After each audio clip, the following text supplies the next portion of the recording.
You are the first participant to join the conference.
Indiana. We stopped over in Knightstown, and General Umbarger is running a program for people to get their high school diploma, and then we stopped here in Richmond at the Goodwill has an Excel program. They share a grade school building with the YMCA here, and it's a performance-based program to get people who graduate from high school or are already beyond that phase.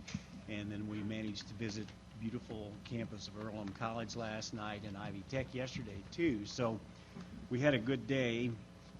We have a full agenda, and so I may be pushing people a little bit to make sure that we get through the agenda. Before we start, I would like to welcome Dr. Kathy Cruz Uribe to the state of Indiana. She is the new chancellor at IU. Excuse me. That was quite an announcement. She's the new chancellor at IU East. She comes from California, and we got a briefing from her at breakfast before we started this morning. We're very enthused to have her in Indiana, and we'd like to give her the opportunity to welcome the Budget Committee today. Thank you. I don't blame you.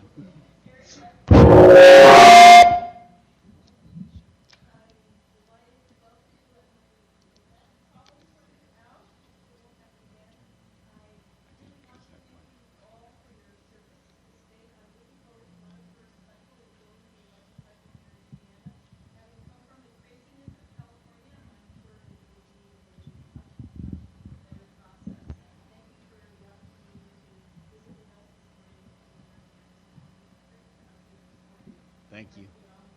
Thank you. We're glad to be here. I'm going to ask the folks at the table here. We do webcast this out to the state, so I'm going to ask the folks at the table to identify themselves, and then we'll start down the agenda. So, Zach, you want to start? Sure. I'm Zach Jackson with the State Budget Agency. Deanna Owari with the State Budget Agency. Krista Rivera, fiscal analyst for the Senate Republican Caucus. Ryan Mishler, State Senator from Bremen.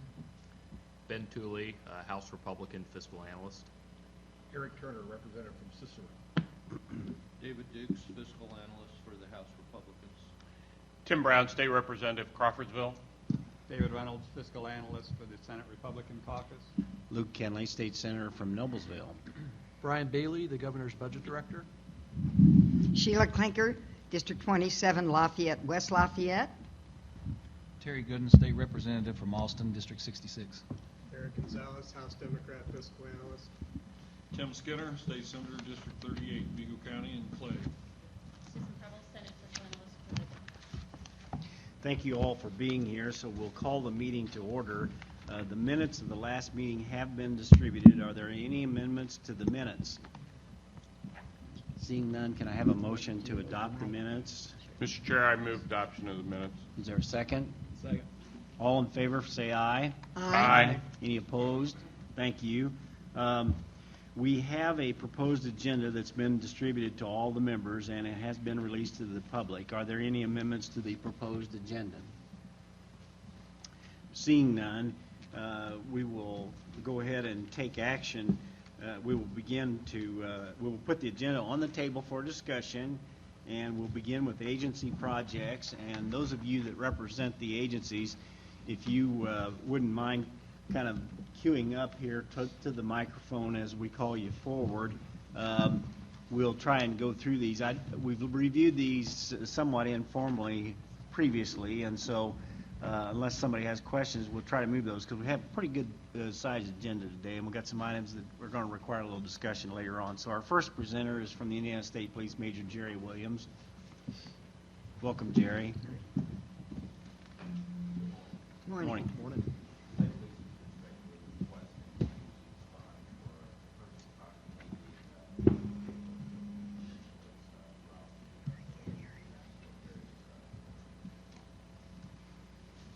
Any questions for Jerry?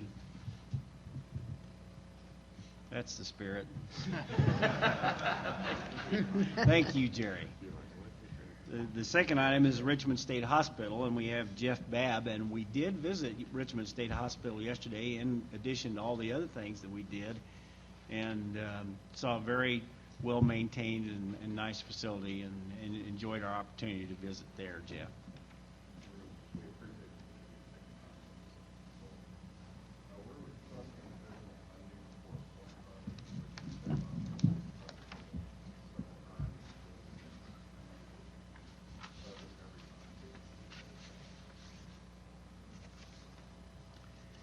We talked about that and looked at it, what you were doing physically out there yesterday. Do any committee members have questions about item number 2? Okay, thank you, Jeff. Indiana War Memorial, we have Jason Larson, the state architect. And you have a couple of items, is that right, Jason? That is correct. I am Jason Larson, state architect with the Department of Administration, and these first 2 projects are for the Indiana War Memorials Commission. The first project is a request for funding for installation of fire suppression and egress opportunities in the War Memorials Museum. The museum is located in the basement of the War Memorial, has basically one point of exit, which at the time met code. It does not meet common standards now, and we would like to use this opportunity to improve the safety of that space. Questions on item number 3, the War Memorial Commission Fire Suppression and Egress Project? Okay. Next we have the windows and doors. Thank you. The windows and doors project, this funding will go to reestablish the eastern egress doors on the main level, which are currently inoperable and in violation of State Fire Marshal's office. In addition, we would be repairing and restoring windows in office spaces that are currently inefficient by doing the restoration and possibly installing interior storm windows to help control energy costs. Any questions? And then you have one for the Department of Administration, the DNR. Is that right? That is correct. So this last one is for funding for projects that have been identified by the Bicentennial Commission. There are 3 projects, capital projects, that have been assigned to the Department of Administration for exploration. One being a Bicentennial Plaza outside of the State House. An education center inside the State Library to serve State House tours. It's not my fault. Right. There you go. Red light's on.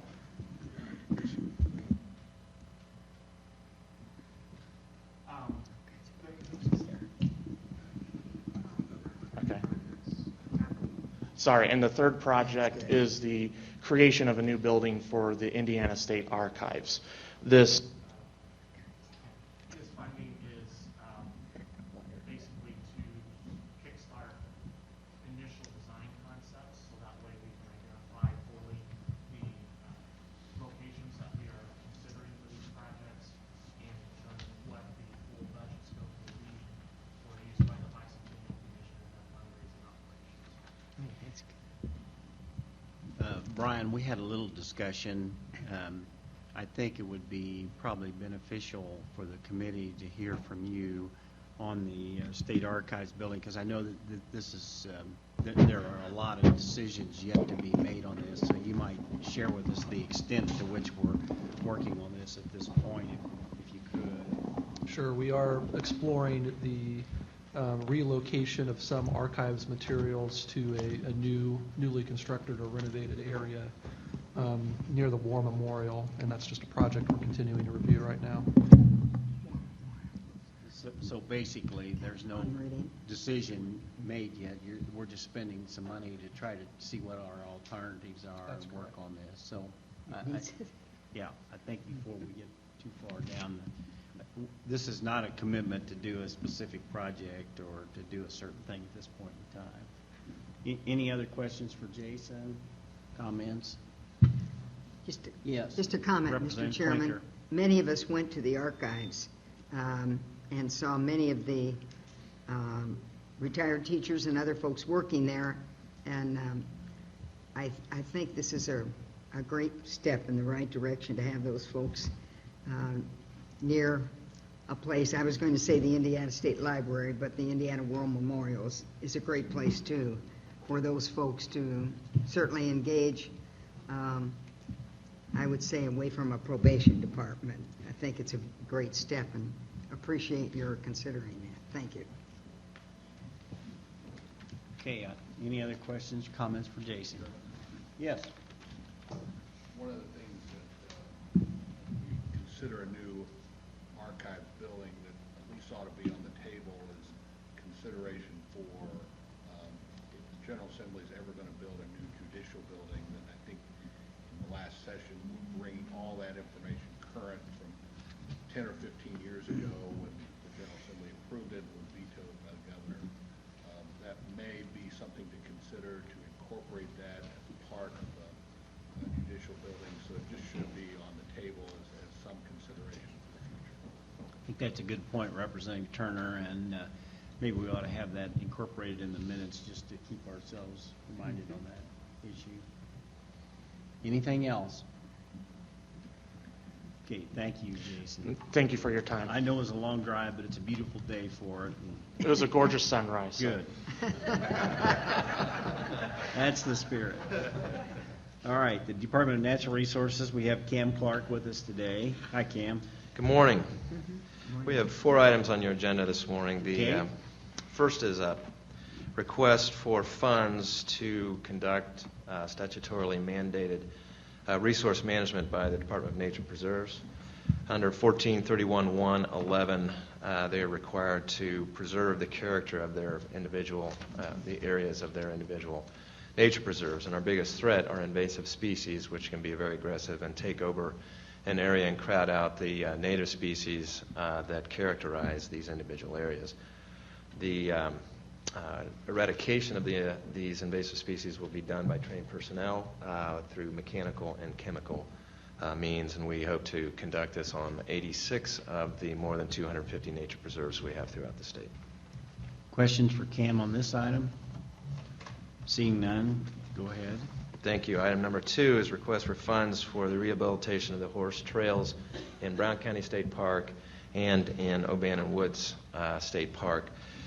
We have within the Division of State Parks over 400 miles of trails. Over half of those are equestrian friendly, if you will. And if you combine the Harrison Crawford State Forest being adjacent to O'Bannon Woods and all the trails through there, and Hoosier National being adjacent to Brown County State Forest, these are 2 very important equestrian destinations for the trail riders throughout the state of Indiana. Mother Nature and heavy use take their toll on these trails over time through erosion, washouts, poor drainage, root exposure, creating some safety concerns, as well as creating difficulties for emergency response personnel to get to the scene of an accident. Important to note is that the equestrian-related revenue produced at these 2 parks alone exceed the amount of this request on an annual basis.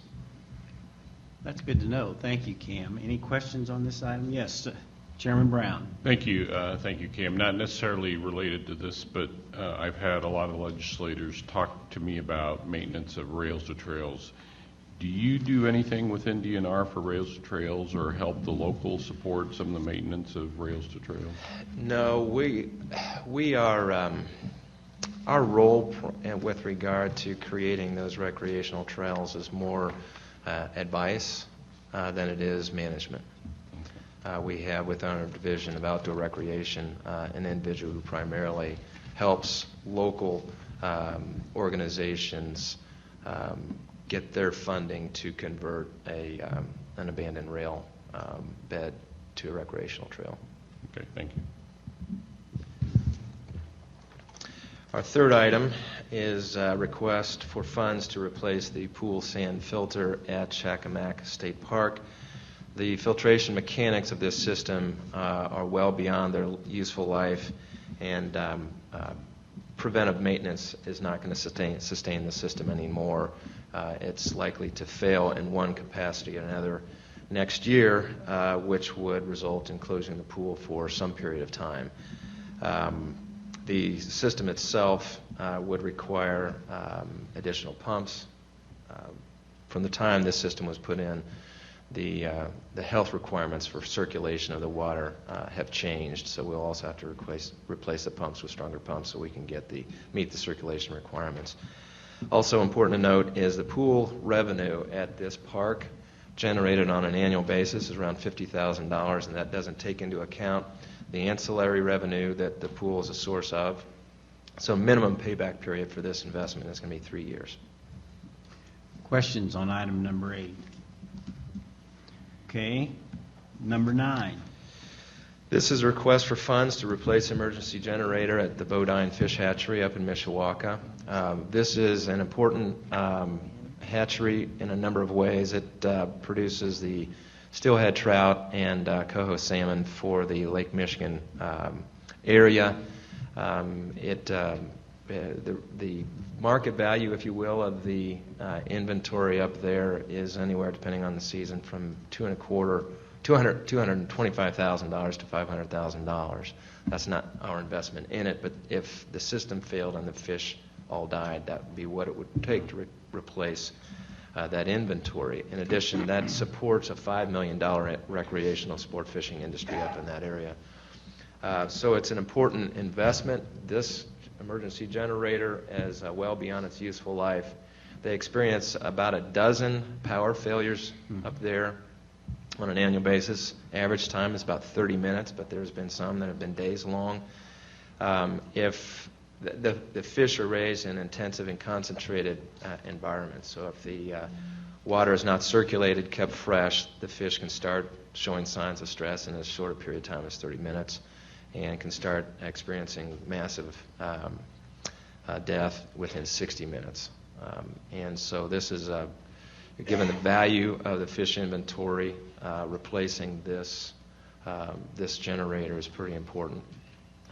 You could say it would pay for itself in 60 minutes by preventing the fish from dying off. Okay, any questions for Cam on any of these items? Thank you for coming over, Cam. Thank you. Next, we have item number 10 for the Indiana State Museum, the Levi Coffin home renovation, and we have the CEO of the Indiana State Museum, Tom King, here to present. Good to see you, Tom. Good to see you, Senator. Members of the committee, I'm here to request the number you have on there is a $2 million number, which is the total cost of building a visitor center at Levi Coffin Historic Site, which is in Fountain City, just north of here. That number includes a lot of private donations in there. What we're requesting today is the repurposing of $315,000 that have been accumulated over the years from other projects. So we're just requesting the repurposing of that money. Questions for Tom? None, but thank you for coming, Tom. Yeah, thank you. Appreciate it. All right, Department of Corrections has some items on here. And Kevin, I see you're here. Kevin came out of a deer stand last night to help us out this morning. So, thank you, Mr. Chairman. He's been on the road since 3 o'clock this morning to get here. I'd be remiss if I didn't introduce the newly confirmed Superintendent Ron Neal. Takes over the management of the Indiana State Prison in Michigan City, one of our most difficult facilities to manage. It's good to have you here, Ron. Welcome to the team. He might look a little glassy-eyed after the drive, but I wanted to introduce him. He'll be here in case you have any questions. It was my pleasure last year to take this committee on a tour of the Indiana State Prison in Michigan City. I won't go into all the history of the state prison. It's our oldest operating correctional facility. This is the first project in 10 years I've brought to you to requesting the funding and to build a new structure. When I was on the tour, I took you through the 1920s era security building and the 1950s era laundry building that just reached the end of their maintainable life. Both structures are in incredibly bad condition. There is I won't go into all the details in the interest of brevity, but the renovation costs far exceed the cost of building a new energy efficient laundry. The new structure that we're proposing for $4.5 million is actually a quarter of the cumulative square footage of the two structures as they are combined. The 1920s security building, as it exists today, was built in a time that corrections was a different world. It was designed with 16 to 18 inch thick monolithic poured concrete where an offender was housed. without access to light, sound, or any other influencing factor. That security building also included the original location of our execution facility. In particular, at that time it was the electric chair.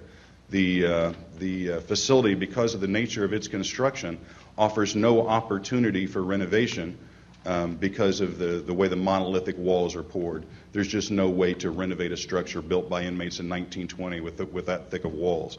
The logical conclusion that we came to after a lot of debate and research is to build a new building for $4.5 million. In the interest of full disclosure, the new administrative wing of the new structure we're proposing does have accommodations for the execution facility as it exists today for lethal injection. We've done a lot of work on this. I've worked on this project for 6 years. We've come up with a design that is cost-effective, energy efficient, utilizes the space well. If approved, our plan would be to have shovels on the ground at spring thaw in northern Indiana and completion by next summer, and the existing buildings removed about this time next year. Just as a point of note, there's calculated $178,000 in energy savings alone by right-sizing the floor plan for these two structures and demolishing the old buildings.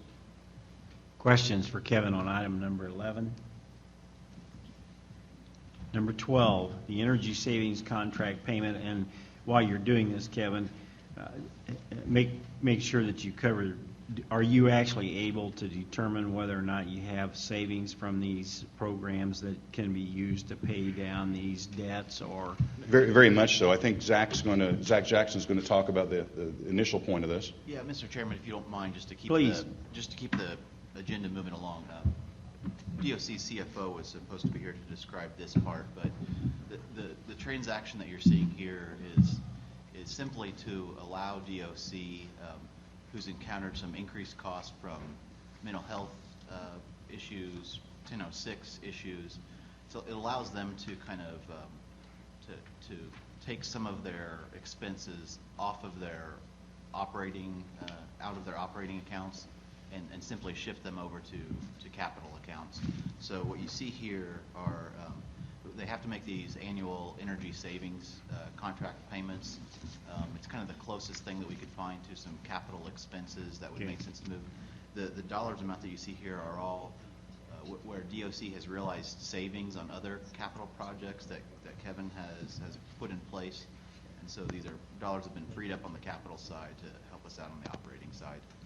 Kevin's in a much better position to describe the successes of the Johnson Controls project. Sir, I can absolutely quantify the savings from my deer stand last night. By the way, I asked for an executive summary, and it just so happened we're at the end of our reporting quarter, so that information was actually very available. To this point in our energy projects, there have been 4 different phases. The guaranteed savings to this point were $26.4 million. We've actually achieved, and this is a conservative estimate because this doesn't include operational savings, energy alone, we've saved $34.2 million. So not only have we met it, we've exceeded it and are continuing to exceed it and continuing to get those operational savings and will for the lifetime of the product, 20 plus years. Great. So it's a good program. I'm just glad you can measure it and are able to backtrack and see how you're doing. We don't even trust ourselves, sir. We actually have a third party and then come in and check our numbers, so it is certainly validated. Even better. Good.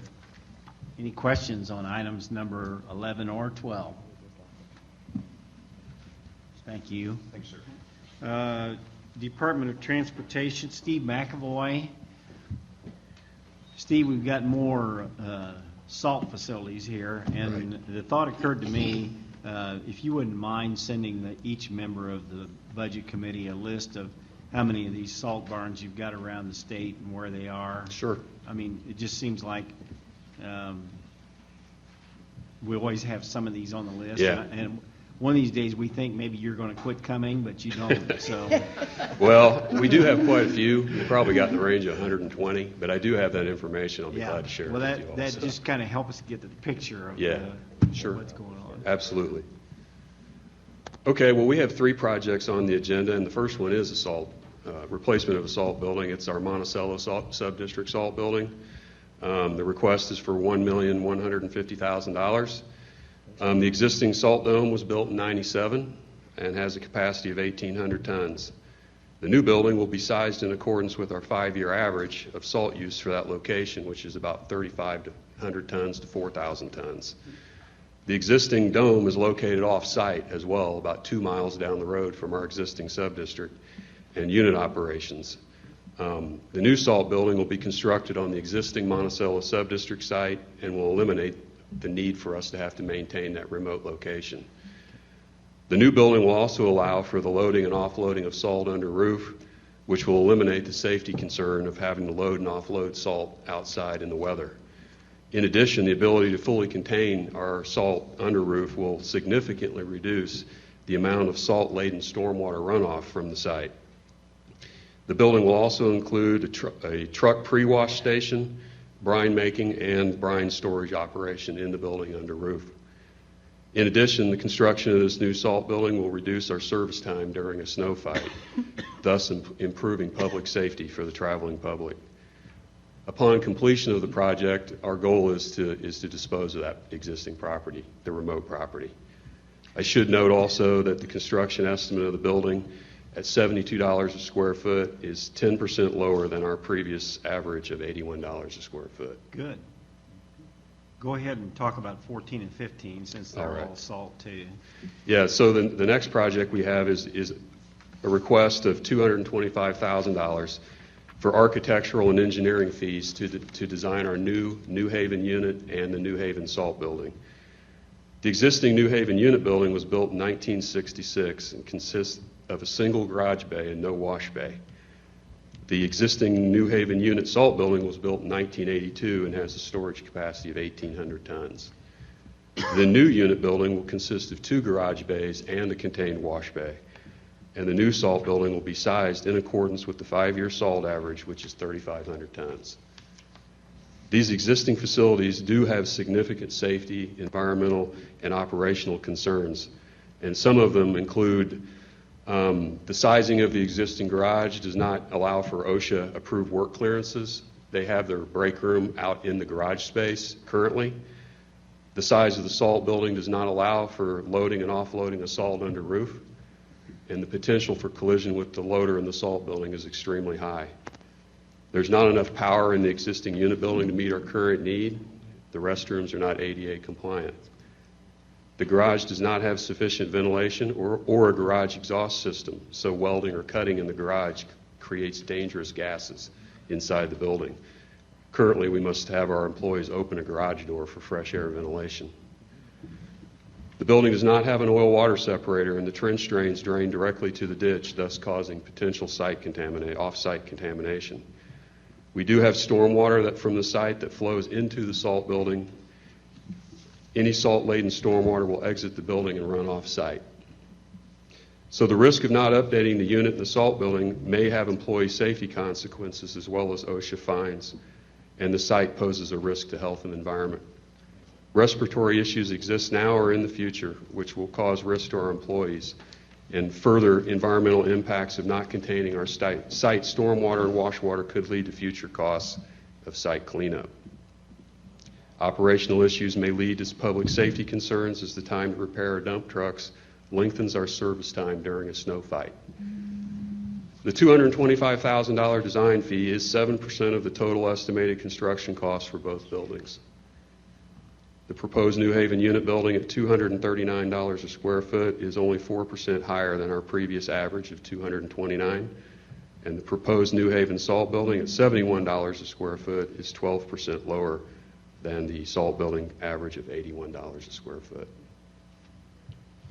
And then number 15, let's go ahead and deal with that one. Yep, number 15 is a request for funding in the amount of $470,000 for architectural and engineering design of our new Plymouth Subdistrict and the Plymouth Subdistrict Salt Building.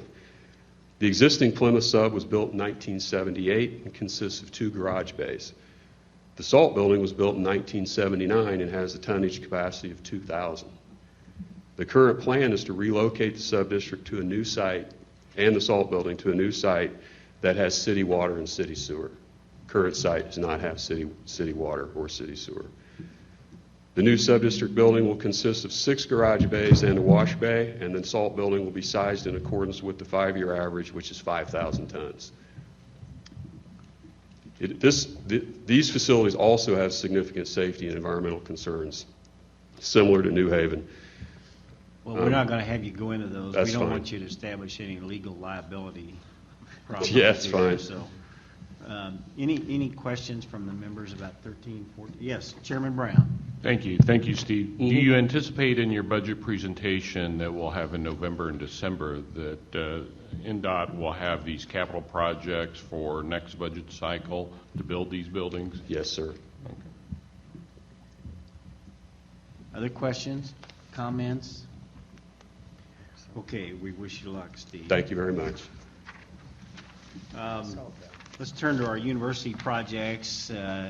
Number one is Indiana State with the renovation of Bloomberg Hall. Diane McKee. Good morning. Thank you, Mr. Chairman and members of the committee. The project you have before you today is for the renovation of Bloomberg Hall on the campus of Indiana State University. This is the second phase of a four-phase project to renovate what is known as Sycamore Towers. That was originally constructed in the 1960s and has had only minor renovations since that time. Sycamore Towers consists of four 12-story student residence halls. The first phase of the renovation, Mills Hall, was approved by the committee a little over 2 years ago and is currently under renovation and will be completed in July of 2015. Upon renovation, each of the towers houses approximately 400 students, and upon renovation, that number will be reduced slightly to 366 beds.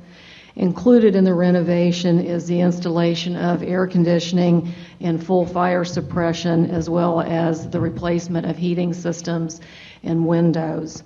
The total cost of the Bloomberg project is estimated by Ratio Architects to be approximately $22 million. We will be asking for $18.5 million of bonding authority and using $3.5 million of housing and dining reserves. And of course, the final financing package is subject to approval by the state budget director.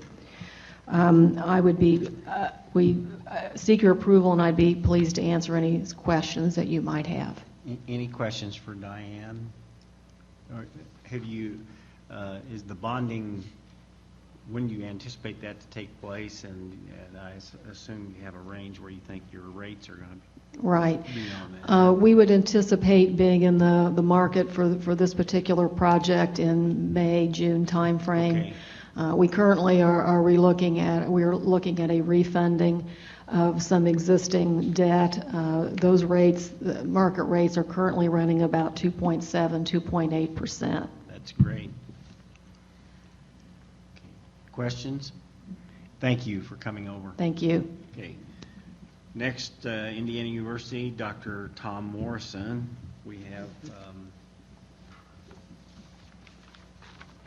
a couple, three, four. Try five.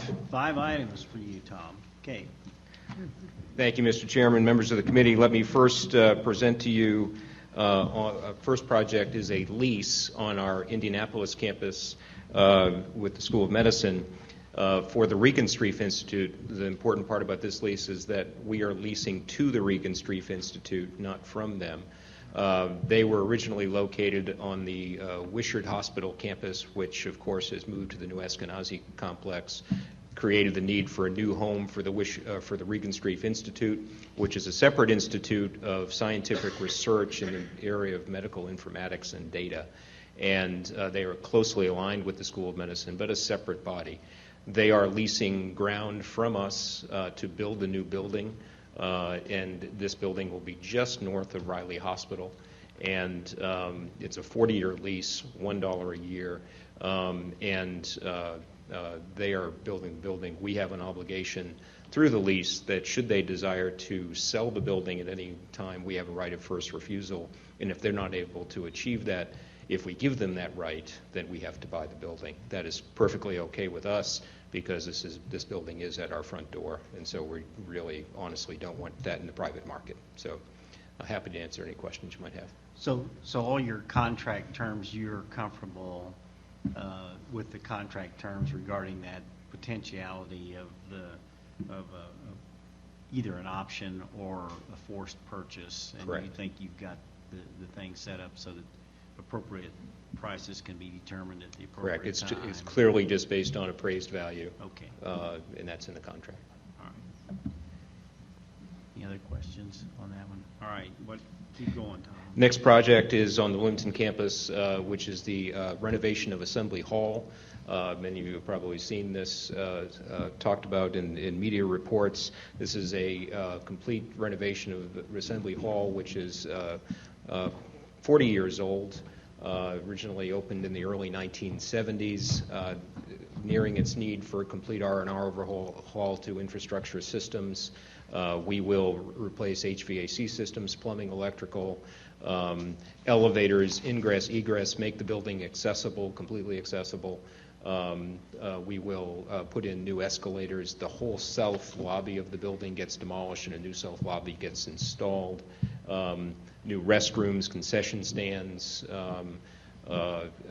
We will punch out the south wall of the building and include hospitality areas in that area of the building.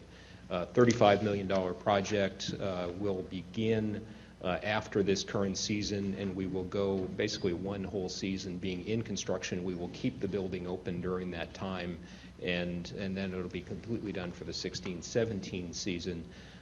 It is funded by philanthropic gifts, backed by athletic department revenues, as you probably know. With gifts that come in at this size, they don't all come in at one check, and so therefore, in order to cash flow the project, we're going to issue certificates of participation through the IU Building Corporation, and that is backed by athletic department revenues, but it is funded through philanthropic donations. Does anybody care to weigh in on the Assembly Hall debate? No takers this morning. Representative Gooden asked the question one time, why, in anticipation of me coming this morning, why didn't we just tear it down and build new? We did study that, and the building of a new Assembly Hall would have been, in our estimation, about $250 million, and wow. Which would have impacted the academic priorities of the institution in terms of what we can raise money for. That's almost as much as you pay the football coach. I'll stop there.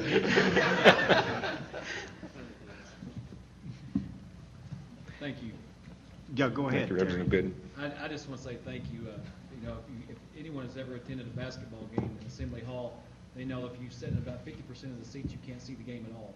So maybe this improvement will help the vision of the folks who actually come to the games. So. We hope so. We hope so.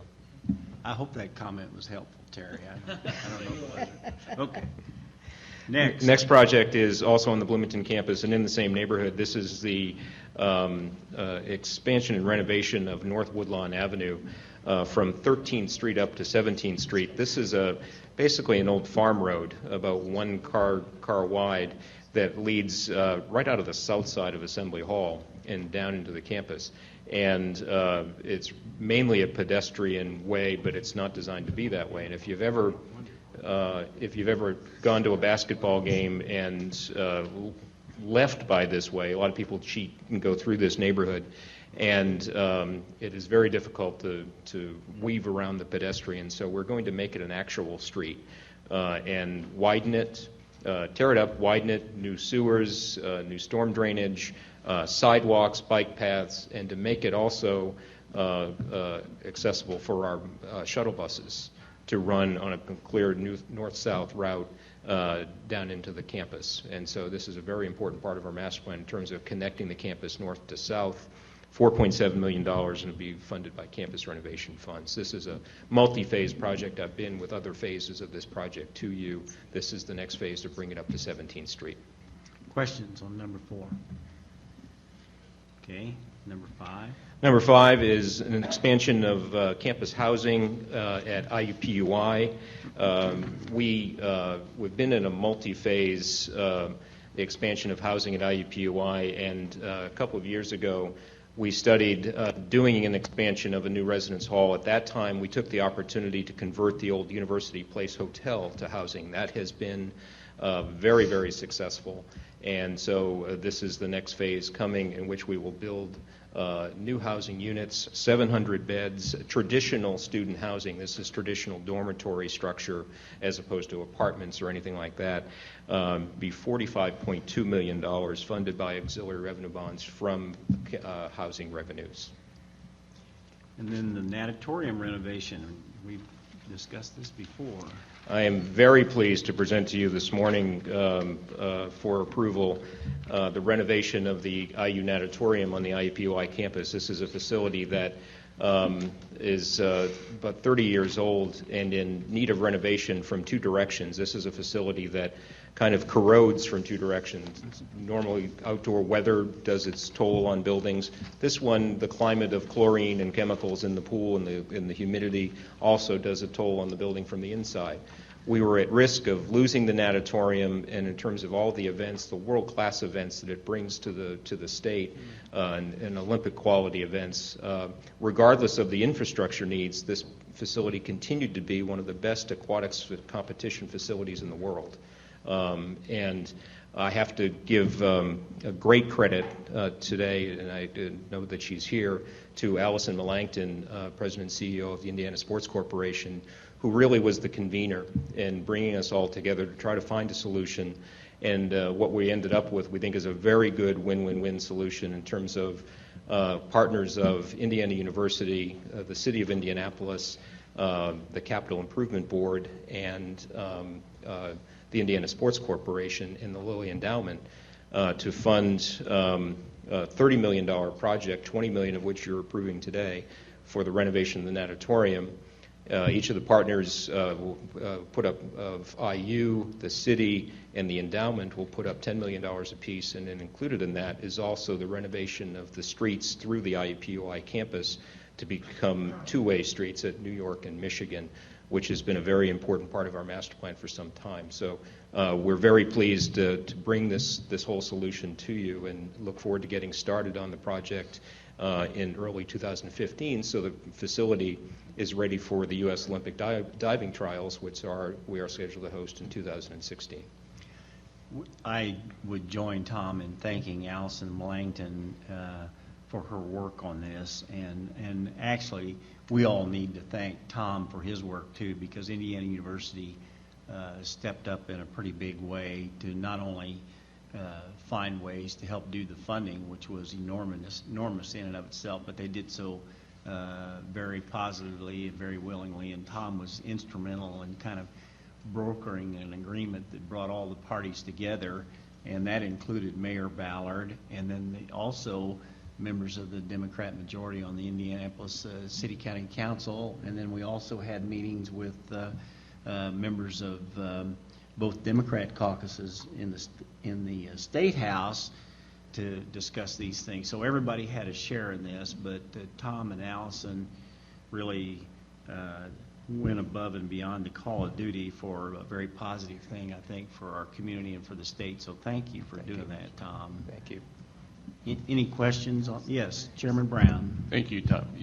You made the statement on the traffic pattern. Was it the university's interest to change the traffic pattern, part of your plan to go to the mayor and yeah, it was suggest part of our master plan. We were on separate paths of talking about this project, a master plan that we did in 2009, which identified the need to make New York and Michigan two-way streets to improve pedestrian safety. If you've ever been on the IUPUI campus and watched students try to traverse 4 lanes of traffic, it's kind of like a game of Frogger. And so that was an important part of the plan, and we had been working with the city, and we found the opportunity to kind of mesh these two plans together. Thank you.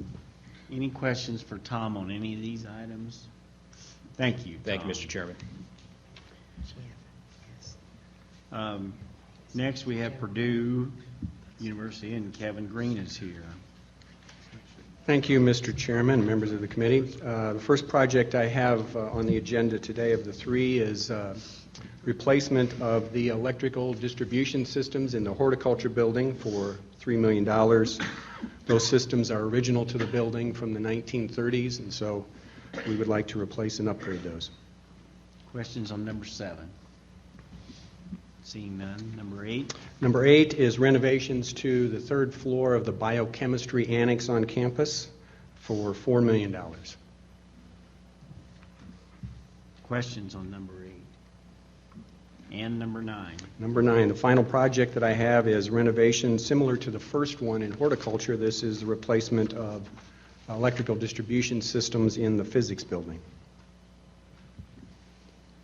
Questions on number 9? Don't see any, Kevin. Thank you very much. Thank you for coming over. Let's turn to the review items, and the first item we have is our annual report from the Indiana Sports Corporation, and I would remind the members that we had put a modest amount of money in the budget that would flow through the Lieutenant Governor's office and working with the Sports Corporation to bring events, not only big name events like you see in Indianapolis, but events to communities all over the state of Indiana. This has kind of been a result of the partnership that we have at the NCAA being located here in the state. Been a very positive effort on our part, and I see Allison is at the stand here. I'm going to take just a minute. Allison has helped work on this from the beginning and done a very fine job with the Sports Corporation and had many relationships with many of us here at the table and with the state of Indiana in terms of doing public projects that have been big successes, including a phenomenally successful Super Bowl experience. And Allison is going to be leaving the Sports Corporation and going to, is it the Motor Speedway? Yes. And so we wish her well, and we're glad she's staying in Indiana to be there for us. And I guess Ryan Vaughn will be your successor. Yes. Is that right? Correct. And so Allison's going to bring us up to speed on the report that we get. So with that, Allison, thank you very much, and welcome, and we're pleased to hear from you. Thank you. I will miss being here next year. I'm moving on to my new project. Thank you for the opportunity to appear today. With me today is Jim Dietz, and Jim is the recently retired director of the sports tourism for the Columbus Area Visitors Center, and he's the current president of Sports Indiana. As you know, as part of the state tourism budget, we receive an appropriation designated to promote and bring amateur sport events to the state of Indiana, and today we're here to request the release of $400,000 to support those initiatives, shepherded by both the Sports Corporation and Sports Indiana. I'm happy to report that this past year we've been very busy and we've had a large number of successes. The committee's approval of these funds previously supported numerous initiatives that resulted in a lot of tourism for our state, and I wanted to share a couple of those things with you today. Within the $400,000 is $150,000 to support the Big Ten Conference Championship events. In 2011, we received a 4-year award of a large number of significant events, and I'd like to say that we just recently received another large award for a long period of time with the Big Ten Conference. And while the Big Ten is headquartered in Chicago, they continue to not be able to resist our Hoosier hospitality. And for the years of 2016 to 2022, they are giving us 16 of their championship events. And again, we beat out Chicago to host the majority of those. The return on that investment for the state, for the $150,000 that we use to attract those events between football and basketball events, men and women, is between $1.5 million and $2.5 million in direct state taxes annually. Within that $400,000, there's also another $150,000 to attract non-Big Ten championship events, and in the last year we've secured 4 significant events for the state. Within that, the 2017 men's and women's fencing NCAA championship, the 2017 Women's Water Polo NCAA Championship, and the Division III NCAA Women's Swimming and Diving Championship. And in addition, as mentioned by Tom Morrison earlier, the 2016 Olympic Diving Trials, which we are very excited to host. Indiana Sports Corp is a proud member of Sports Indiana, so I'd like to bring up Jim to conclude our report. Thank you, Allison.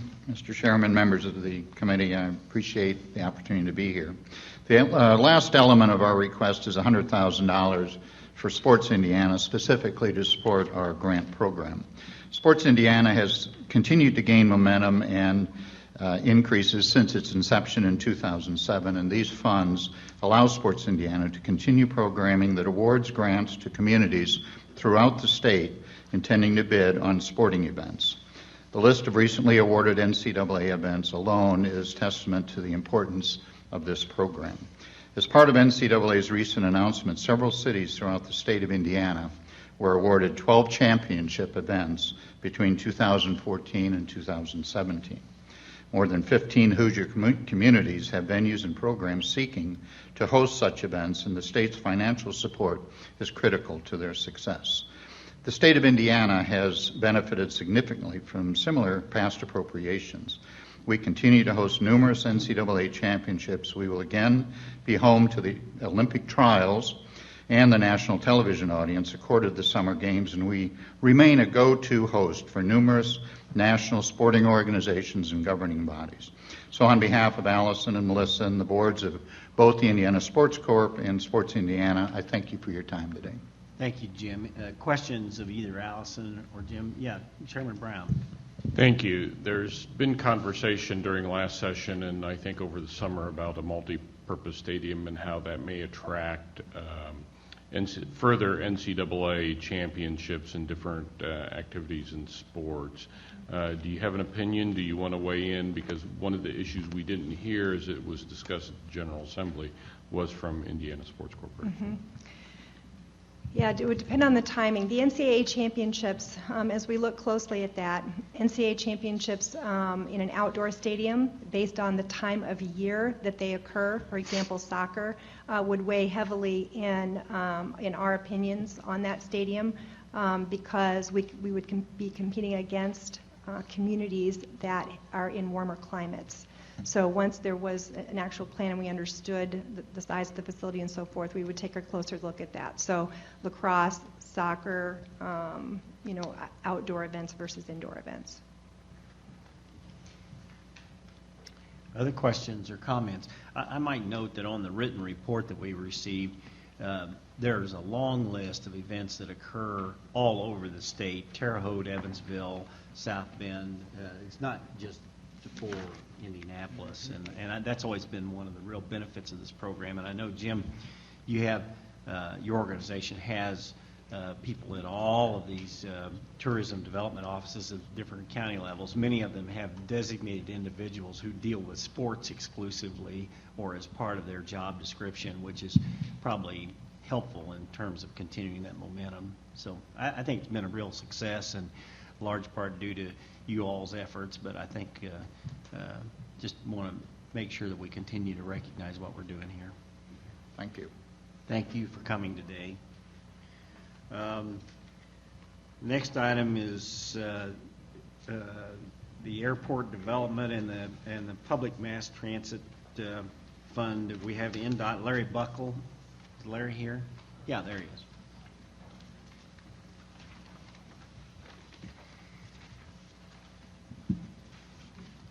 Hello, I'm Larry Buckle with Indiana Department of Transportation. I'm with the Office of Public Transit, but I'm also going to be discussing the Airport Development Fund. The Airport Development Fund is administered by the Indiana Department of Transportation Office of Aviation. The Airport Development Fund is allocated to 65 Indiana State System Plan airports to match federal funds along with other state along with local funds. The same allocation has been used for the Airport Development Fund since 1982. The Airport Development Funds are used for capital and planning projects. The funds will be used to match federal fiscal year 2015 funds, and the Airport Development Funds require a dollar-for-dollar local match. Thank you. Questions? Okay, then the transit fund formula. And then the Public Mass Transportation Fund this fund is also administered by the Indiana Department of Transportation Office of Transit. The Public Mass Transportation Fund is allocated to 64 public transit systems across the state, and it's allocated using a performance-based formula. It's the same formula we have used since 1998. The funds are helped to offset operating costs such as fuel, salaries, maintenance, etc. The public transit systems that we fund have provided 37.4 million passenger trips in calendar year 2013. The public mass transportation funds that we are requesting will be used for calendar year 2015. The public mass transportation funds match federal funds and require a dollar-for-dollar local match. We also have a detailed letter that shows those allocations to the people that participate in that for the members. It should be in your packet there. Correct. So, any questions for Larry on either of these items? Thank you for coming today, Larry. Thank you. Next, we have the report on the Northwest Indiana Teaching and Trauma Center study. And is there anybody here to make this presentation? I have listed Bill Hanna, who's one of the greatest salesmen in the state of Indiana, would probably talk for an hour and a half, so I'm not too worried that Bill's not here. Let me, for the members' benefit, it's this thick report that we have, and we've been wrestling with getting this done for several years, and Katz Sapper and Miller has done a study. It's fairly detailed in its impact. The recommendations are begin on page 8 of this report, and the recommendations and key findings talk about with respect to trauma services, utilizing existing facilities in Lake and Porter County for trauma services as opposed to building a new facility. With respect to the Academic Medical Center, it says with current bed capacity in Lake and Porter counties, it is recommended to utilize existing facilities as opposed to building a new academic medical center. The bullet points below these items do talk about how there are 4 large hospitals up there that are beginning and working toward moving to solving this problem. So I think that although we do need to make sure that we have a way that we deliver the trauma services up there in Northwest Indiana, this report tends to say that you need to use your existing assets and resources and organizations who are in place. So those of you who have a specific interest in this probably need to take this report and begin to see how we can use the report itself to facilitate where we need to go. I know that Representative Brown, Charlie Brown from Northwest Indiana, has always been very interested in this, so we probably need to make sure that Charlie's aware of this. I imagine he is. And so, Dr. Brown, at least we have something on this subject that we can use to talk about now. And so I would open it for any committee comments or discussion at this point in time. Dr. Brown? Thank you, Mr. Chairman. I agree with the emphasis of the findings of the reports, having traveled up to the area and knowing the medical community a little bit. There is not much coordination of care of the acute hospitals within Lake County. And so maybe this report will be a stepping stone or a foundation to at least talk about some of these services in Lake County.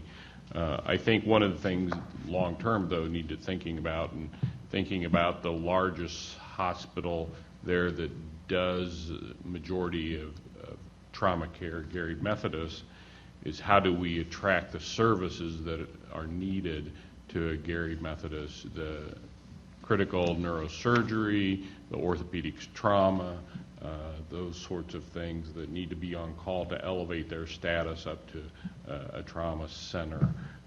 So those are kind of barriers that are going to have to be overcome. Well, I'm just glad we've gotten the study done so we can have something to peg ourselves on. Any other comments on this item? Okay, thank you. Next, we have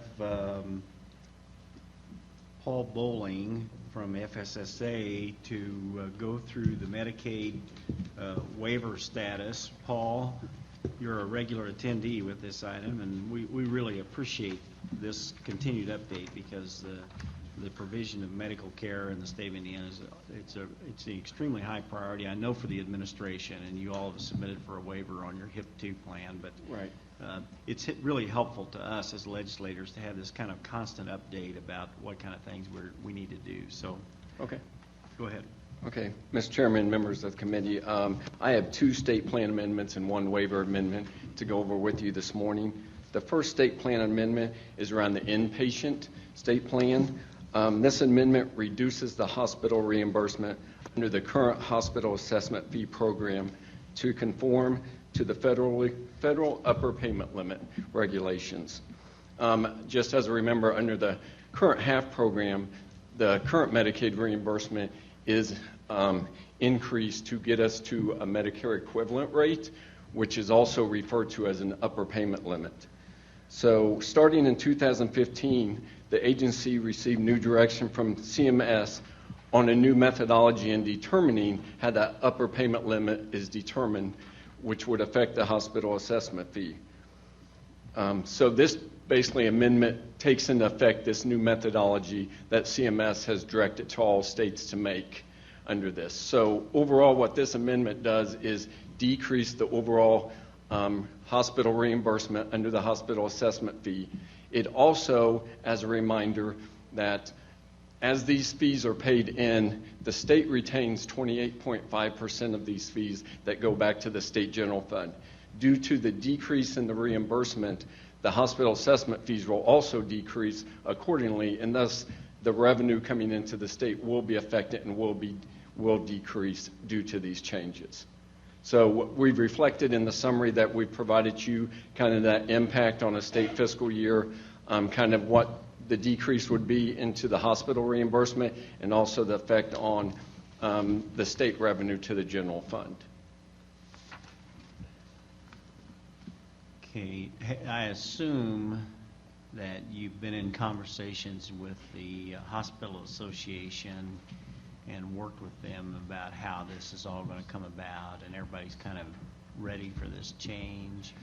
Yes, that is correct. I mean, we work very closely with the Hospital Association. When any of these changes come down, we meet regularly with them. So they're more than aware of all of these changes that will be affected in this new direction that we have to take. And this doesn't sound like a negative development to me necessarily, but do you anticipate this having any impact on our budgeting process for our next budget cycle?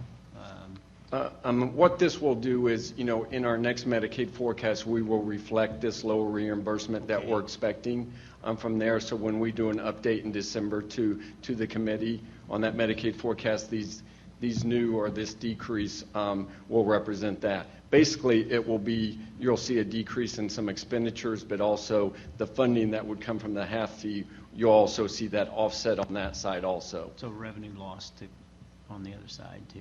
Yes, I mean the fees will also go down. All right. Okay. Yes, Chairman Brown. Yes, Paul, and I think what you said, I guess I want to emphasize that this was a methodology change from CMS, and it impacted a whole lot of other states as well as Indiana. Yes. So we're using the same calculation that was okay beforehand until CMS changed their methodology. Yes, that's correct. This is a federal change, so it affects all states, not just the state of Indiana. Okay. The second amendment, in brief, is just an amendment on the outpatient side. Basically, this is the same change that affects on the inpatient side as now affects on the outpatient side. So we'll have similar effect. The one waiver amendment we have is an amendment to the hospital assessment fee waiver. The waiver amendment changes the definition of freestanding psychiatric hospitals that would be exempt under the program. With this change, there is no impact on the state. With any new exemptions to hospitals, the fee is just, the allocation of the fees would just be different of who those fees, which hospitals would actually receive those fees. Questions on the waiver? Okay, thank you, Paul. That's all I had. Thank you. The next item, and I can't see in the audience, so is Melanie here? Thank you, Melanie. Are you the presenter? I will be, yes. Good. Last year, the governor, as an important part of his agenda, requested the opportunity to develop a pre-K program. And this report is a report of the progress of that to this point in time.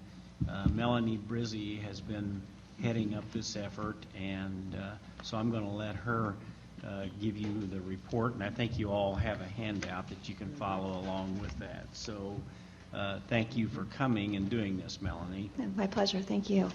Mr. Chair, members of the committee, I'm here today, as you just heard, to update you on Indiana's pre-K pilot that was established during the last legislative session. I'm going to give you some updates on our timeline, the building of provider capacity, determining of family eligibility, as well as family engagement and the program design, and then a brief update on our longitudinal study that's being planned. Moving on, we're here to report today under the requirements that before November 1st that we give an update to the governor, to the Budget Committee, the State Board of Education, the Department of Education, and the Legislative Council. So this is part of our reporting requirements. We're very happy to give you an update on the status of the pre-K program.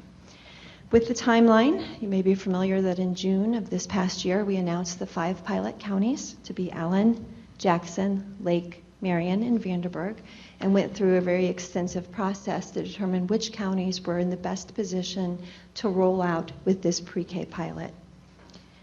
4 of the 5 counties will be ready for an early start date in January, with the 5th starting at the planned start date of the following school year in August. We've been updating the State Board of Education, and we've had updates with them very frequently. This past one in October was just this week, where the State Board of Education reviewed the child assessments that had been recommended by the Indiana Early Learning Advisory Committee to be used as part of the longitudinal study to measure the growth, the developmental and educational growth of children during their pre-K year. Excuse me, Melanie, let Yes. me interrupt you. On that point, you're at FSSA and you're handling that because we have these facilities that have to meet certain standards, and FSSA controls that. And then, of course, if this is a kindergarten readiness, why that means a heavy involvement by the DOE. So in your work by ELAC,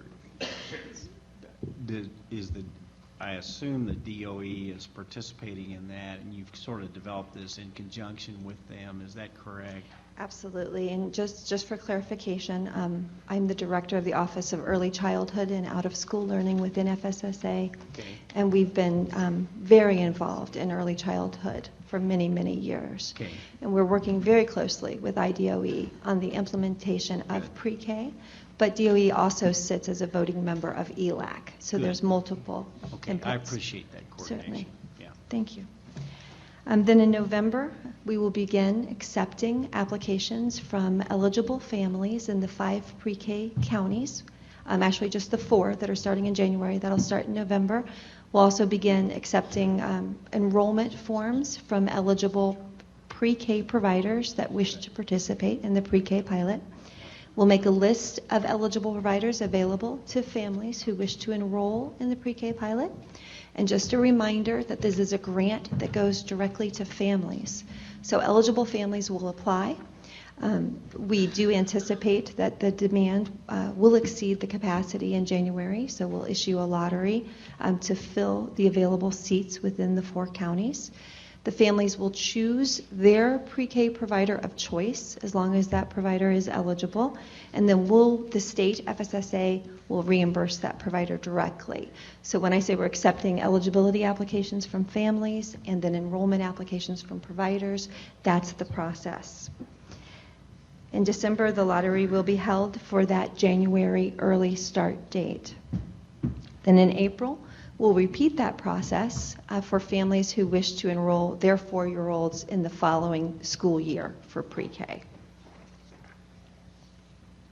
One of the major challenges in front of us right now is building provider capacity in all 5 of the counties.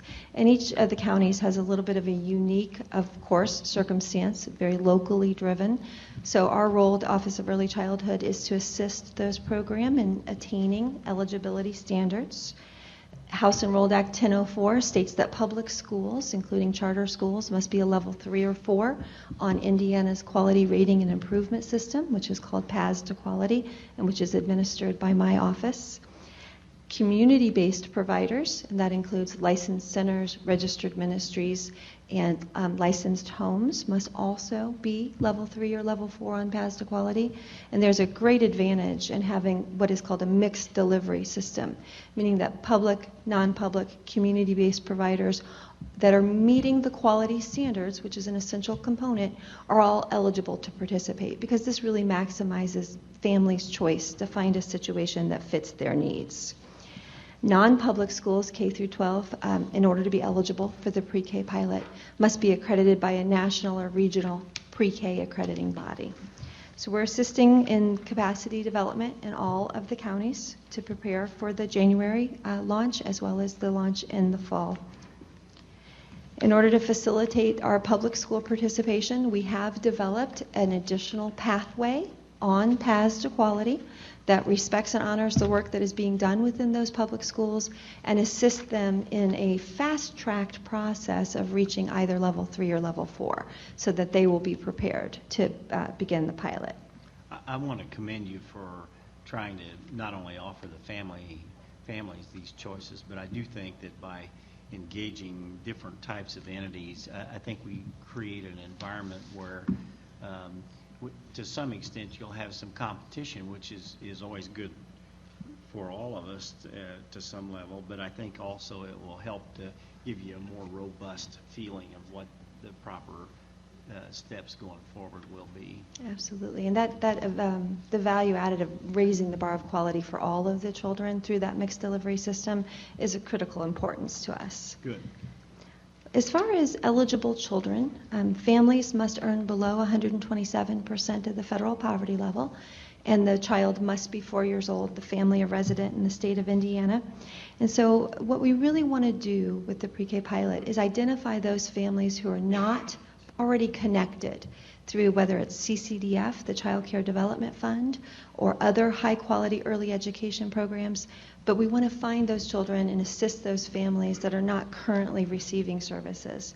So we're working with the local counties on family recruitment plans to make sure that the most at-risk children are getting the information so that their families can make informed choices. We have entered into, we have contracts with what we call our local CCDF intake agents, and there are 10 regions across the state. Every county is represented by an intake agent. They are the folks who do family eligibility for us. They are among the best in the nation with the lowest error rate in the country. They'll be also completing family eligibility for this program. And the benefit of that is not only the program integrity, but also that we'll be able to coordinate services between CCDF, which is the Child Care Development Fund, which supports working low-income families with subsidies to support child care so that they can work or go to school. House Enrolled Act 1004 also requires a strong family engagement component by both providers and families. So when providers enroll, they agree to participate in family engagement activities, and then when families accept the grant, they also agree to participate in these activities, with the goal being families are equipped and empowered to be involved in their child's education as a partner and the child's most important teacher. So we are working, the Indiana Early Learning Advisory Committee, or ELAC, has recommended a family engagement framework, which is evidence-based, so that we know the activities that are occurring are actually leading to that outcome. And then my office will be providing technical assistance and training to providers on how to best implement those family engagement strategies. We'll move on to program design. Again, as we talked about, this is a mixed delivery system, and programs have the freedom to choose their structure between part day, full day, academic year, or calendar year. Again, this provides families with the widest range of choices to meet their needs.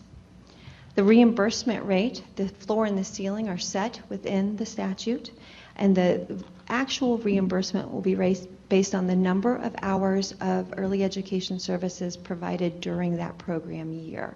So it'll range at the bottom at $2,500 to up to, but not to exceed, $6,800 per child, but reimbursement will be capped at the cost of providing the services. We will be reimbursing providers directly. This is the same process that we use for our CCDF voucher payments. Any questions yet? All right. Mr. Chairman? Yes. I guess if jotting down lots of questions. So you talked about the eligibility, 127%, 4 years old and resident. How do you determine residency? We look for, and the process would be very similar to what we use for CCDF. There's multiple pieces of documentation that you can provide as a family to show that you reside in the state. So we will accept whatever documentation legitimately shows I live here. Like lease, utility bills. We want to ensure program integrity without making it overly burdensome to families. I guess the consideration is you have a child by a family in Arkansas, they come live with aunt and uncle here, and the signed statement that, aunt and uncle are now the guardian, so we have this Arkansas child now a resident of Indiana. That's possible? If the child is the family is that guardian of that child, that would be possible, yes. Okay. Family engagement activities, can you define that a little bit better for me? Absolutely. Studies have shown that low-income families in particular believe that they don't have the ability to influence their child's educational outcomes. So it's working with the teacher and the parent to best meet that child's needs and to support and, again, empower the family with information on how they can influence that trajectory for their child so that they remain involved. If they get involved early, it's more likely that they will stay involved. And this can range from anything between around attendance and the fact that poor attendance starts at the earliest years, so encouraging families why it's important to attend school, giving them the information that they need, all the way up through parent-teacher conversations and conferences where they're discussing the needs of the child, what the teacher's seeing in the classroom, how the family can support that learning when they go home with activities that align, things like that. So I guess I hear the participation part by the family, which is a low-income family, is more the collaboration and conversation with the administrators and teachers of the program. We won't necessarily say, this is our recommended reading list, and then a poor family has to think about going out and purchasing books or obtaining those books in some way or reading materials in some way. No, absolutely not. So it's a balance in just supporting that family. Okay. And then you paused and asked questions on the reimbursement. You're going to cap reimbursement at cost to providers. So you're going to have cost reports from each provider to determine what their costs are? So again, this was modeled the same way that we do CCDF, which is also administered by my office. Providers do report out their cost. In the CCDF program, it's called the market rate.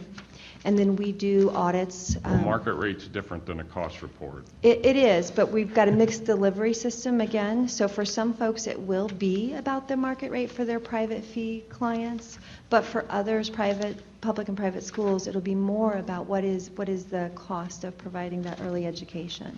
So in order to support the mixed delivery system, we need to look at it with a broad framework. But we want to make sure that we're not reimbursing for more than what it's costing to educate that child. Okay. Just having experience in the Medicaid and Medicare system for 40 years of cost reports, they tend to change over time. Mm-hmm. Thank you. Yeah, you're welcome. So the longitudinal study is also part of the requirements of the pre-K pilot. We released an RFP to procure an evaluator. Those responses have since come back to the state. They have not been finalized yet, but we will be selecting an evaluator to conduct a longitudinal study. What we asked for in this RFP is for an evaluator to measure the developmental and educational growth of the child during the pre-K year. Then, as that child begins school, to look at the sample size against a control group of children that did not receive high-quality early education.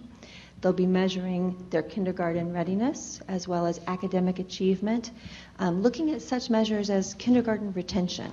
We spent $20 million last year retaining kindergartners. And so they'll be looking at, does the early education program reduce the number of children that need to repeat their kindergarten year? Placement in special education services. Sometimes a child who has not been exposed to early learning opportunities will be perhaps incorrectly placed in special education. They have delays, but it's not needed that they be placed in special education. They'll be looking at measures such as social emotional behavior, expulsion, troubles in the classroom. So looking at a wide range of measures against a control group to determine the long-term impact of early education within this pilot program. And that'll continue up to third grade, at which point we'll be able to look at the iStep and iRead scores as well. We'll also ask the evaluators to propose to us ways to measure the child-teacher interactions and other child outcomes. We know that the interaction between the child and their teacher is critically important to child outcomes. And also to look at are the family engagement activities that are being provided for families actually making a difference in their views and their support of their child's education.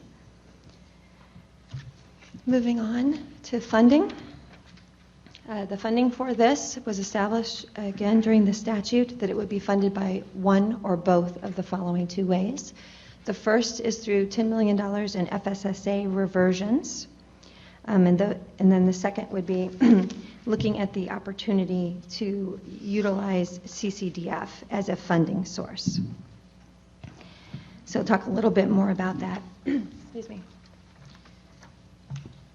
I mentioned to you CCDF is the voucher program that is used to support low-income working families in the state.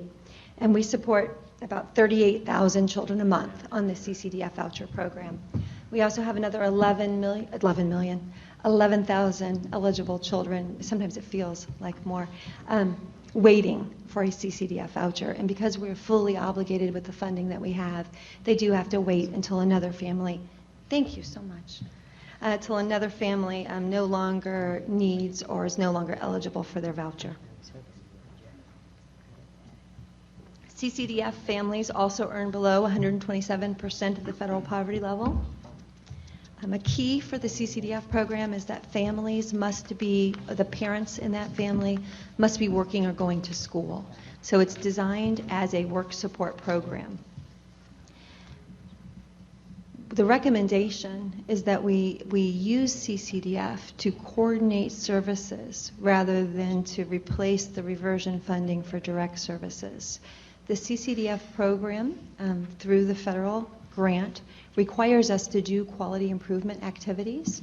So when I talk about the capacity building, the family engagement, the supports to programs, those are CCDF funded activities. So what I'm glad you're using that resource in that way, because I think if this program is going to grow, we're going to have to look at those kind of programs, and funding that's to some extent in some ways could be considered to already be there.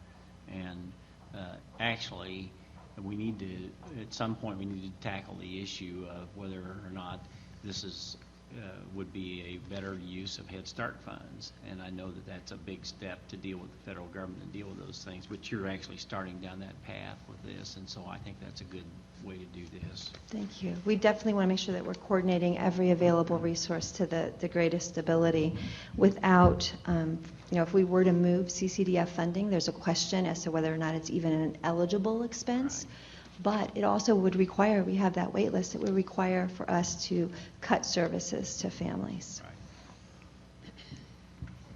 The FSSA reversion funds are going to come from the Child Psychiatric Service Fund and then from the TANF Fund. And again, these are just funds that FSSA would have reverted but now are redirecting to the pre-K pilot. Budget allocations across the 5 counties are going to be calculated. So we have $10 million in FSSA reversions, Within the statute, there's a requirement for a 10 to 50% private or other public funding source match. So we're anticipating at a minimum $11 million to serve children, divided amongst those 5 pilot counties. So budget allocation will be based on the percent of children that are unserved, so they're not already attending a high-quality early education program funded through public funding.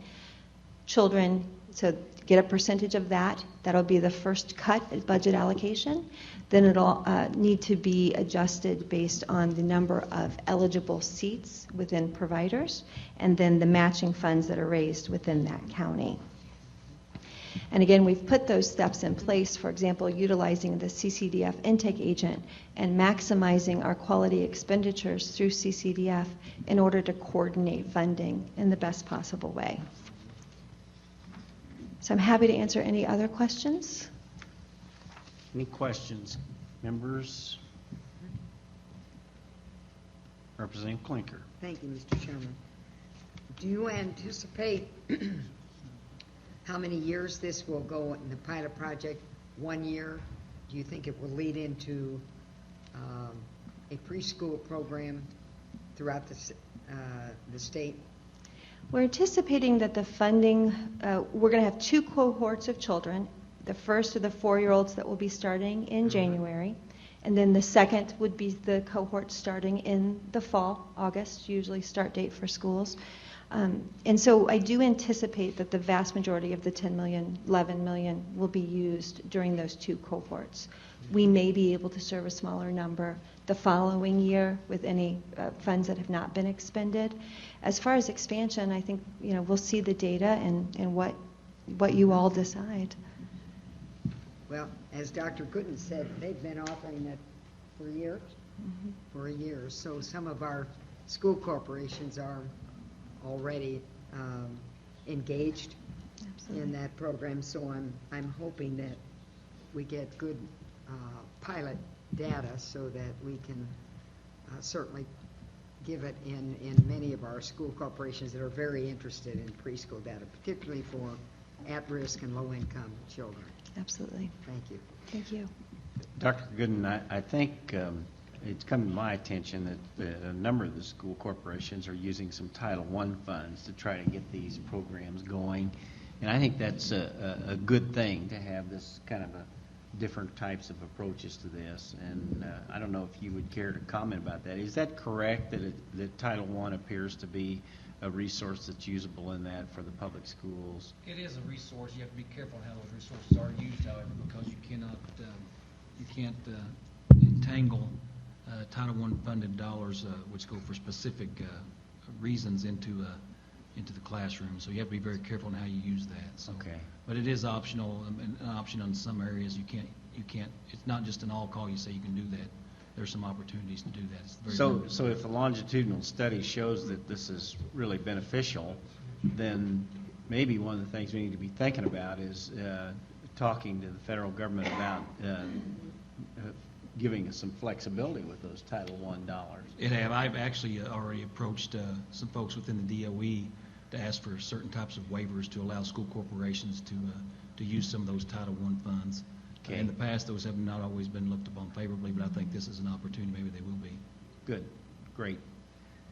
Other questions or comments? Melanie, this is a very thorough report. I appreciate bringing it to us today and keeping us advised where we're going. Thank you. My pleasure. Okay.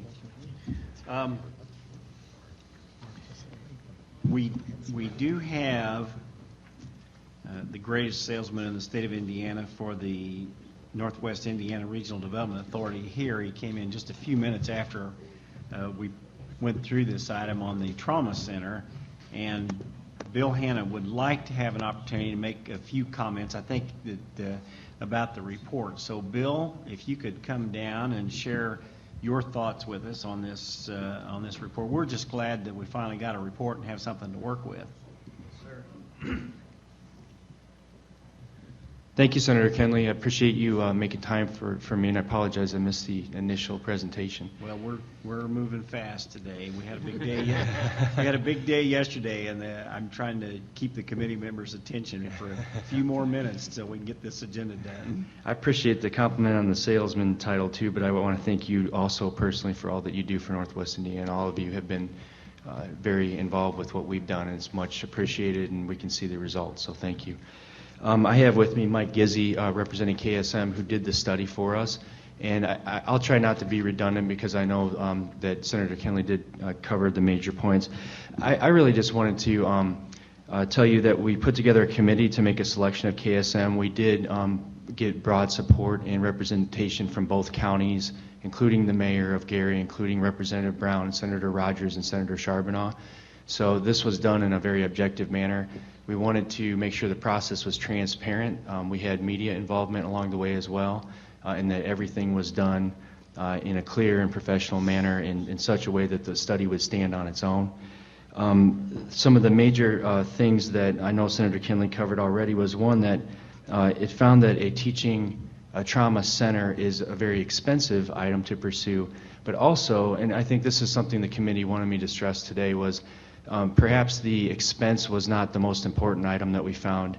What we found was the hospital systems up there run about 64% occupancy in the beds as they are, and there's 4 major systems. If we build a facility at this time, it will displace probably one of the private sector employers. So in addition to the cost, there's a damaging effect that could occur in the private sector with the healthcare systems that are there. That is not to say that there's not a need for more trauma coverage. There is.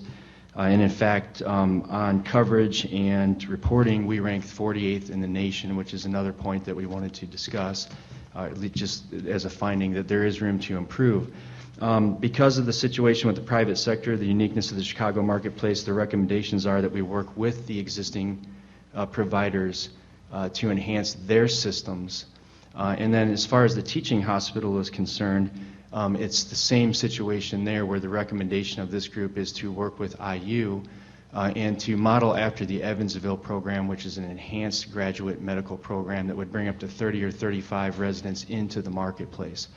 So we think the other thing is we're not losing as many trauma cases to Illinois as we thought, but our biggest drain is on the long-term care, which you can imagine there's a halo effect with Chicago having global presence with their healthcare system at Rush and University of Chicago, Northwestern, and other places. So having the IU brand across the 4 systems theoretically moving forward into the future may diminish the halo effect that Chicago has over our systems for long-term health care and bring some of the nearly 4,000 cases that are exported to Illinois back to Indiana to create new revenue for us. So there is opportunity for economic development here. There is opportunity to enhance the trauma system, but it's a way for us to do it with the private sector, with our existing universities, and without building an expensive new facility. So we will be making a report to this effect also to the Healthcare Finance Committee and hoping to keep our committee up there together to be able to recommend to you at your pleasure in the future pragmatic steps that we can make toward just making improvements along the way. Not so drastic as a facility, but something that really makes a difference in a pragmatic, fiscally responsible, and conservative manner. So, questions or comments? Well, I think it's great that we have the report, Bill, and I think that you all can take this and your group that's been very heavily engaged and probably redefine and refocus and use this as an instrument to talk to the hospitals to say, they say the capacity is there, you need to step up and figure out a way to help us solve this problem. And so hopefully you can make some progress on that. yes, sir. Yeah, we're glad to have a roadmap for sure. That's good. And you're from Katzapper and Miller? Yes, I am. Yeah. Do you have any, I mean, it's a nice report. Do you have anything to add? It was a wonderful project for our firm. Certainly a unique area, geography, with the presence of Chicago. The excess bed capacity in the region certainly warrants all of the recommendations that we came up with. There is indeed a a system or an infrastructure in place for a graduate medical education program. It needs to be developed and enhanced, but the building blocks are indeed there. So we were encouraged to find that. So you stand behind the report? Yes, we do. Okay. Thank you. Thank you, Bill, for coming. Thank I know you it was all. a long drive. We appreciate the time. Thank you very much. It'll be a beautiful drive home, though. The leaves are gorgeous this time of year. So. Aren't they? Okay. Next, we have the IEDC, and is Steve here to do this? Okay. Steve, I'm going to let you explain what you're doing today, because we have a couple of little wrinkles, and just tell us what the program is. We tried to alert the members that the report's a little bit larger than we started out with, but I don't think we have any difficulties, so just walk us through it. All right, thank you, Mr. Chairman, members of the committee. The three items we'll deal in successive order here will be our traditional 21st Century Fund investment project. The other will be an update on the SBIR program, and then finally an update on the partnership with the Purdue Foundry. The 21st Century Fund project is ImmuneWorks.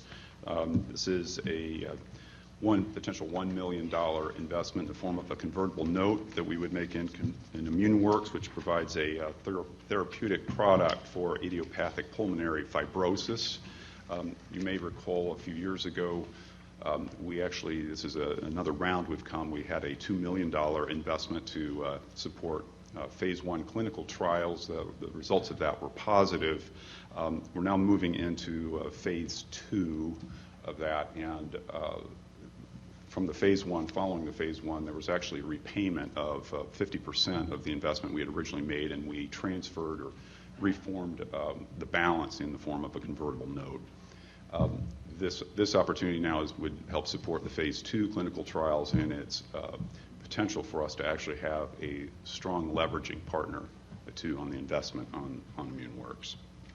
Questions on the ImmuneWorks project? Okay, thank you, Steve. The second item is an update on the SBIR program, and I'll invite Ting Goody from Elevate Ventures to join me on this portion. A number of years ago, we had provided matching grants under the federal Small Business Innovation Research program. Just as a reminder, this is a federal program done primarily through agencies like the Department of Defense, National Science Foundation, National Institutes of Health, and a few others. They provide grants to small businesses for particular research needs. And the state at one time had provided matching grants. A few years ago, we suspended that primarily because of concerns with availability of funds, and also it was a standalone match. We didn't do a whole lot beyond the match.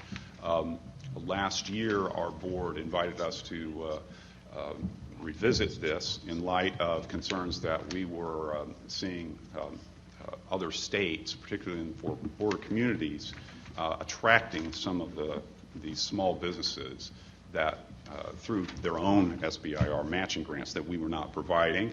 And so we looked at it again to see how we could resurrect a match by having very designated and targeted funds for them, and also partnering with the Office of Small Business and Entrepreneurship out of the Lieutenant Governor's Office in addition to Elevate. So there has been a pent-up demand for these, and Ting, I'll turn it to you to discuss that. Thank you, Steve.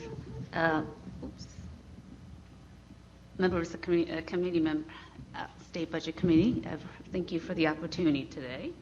And as Steve mentioned, my name is Ting Goody. I'm the Chief Investment Officer with Elevate Ventures. Prior to Elevate, I spent a couple of years at the IEDC, lastly in the role of Deputy Director of Entrepreneurship in the 21 Fund. So through both roles, have reasonable familiarity with the SBR's TTR matching programs, previously managed internally by the 21 Fund staff. As Steve mentioned, we relaunched the SBR's TTR matching program officially in July this year. The demand has been incredible, as you can see from the summary sheet. Since then, we have identified or received applications and qualified 17 companies, Indiana companies, for the phase 1 matching, totaling over $3.5 million in federal dollars to these early-stage Indiana companies. The resulting state match is roughly $964,000 in total. So the leverage ratio is there. And I want to also remind everybody, someone might have familiarity with the program. The SBR Phase 1 is intended to be a 6-month grant program to really support the very initial testing of the technical feasibility of any particular idea or product, with the intent for the company will continue on the commercialization path as the company grows. And Phase 1 match a Phase 1 award can potentially lead to Phase 2, even Phase 3 awards. And Phase 2 awards are typically spent to support product development, and they can lead to upwards of $1 million. Again, that's non-dilutive federal grants to the Indiana companies. So, Ting, when you've re-engaged on this, and the funds are being taken from the funds that we had already appropriated to the IDEC, right? That's correct. That's being allocated from the 21 fund allocation. And then, do you do your own evaluation of the prospects or viability of each application, or do you just take the SBIR recommendation and just rubber stamp it? How do you sort of process that? Right. SBR program, STTR program are very competitive. It's reviewed by experts with panels at the national level by the federal agencies.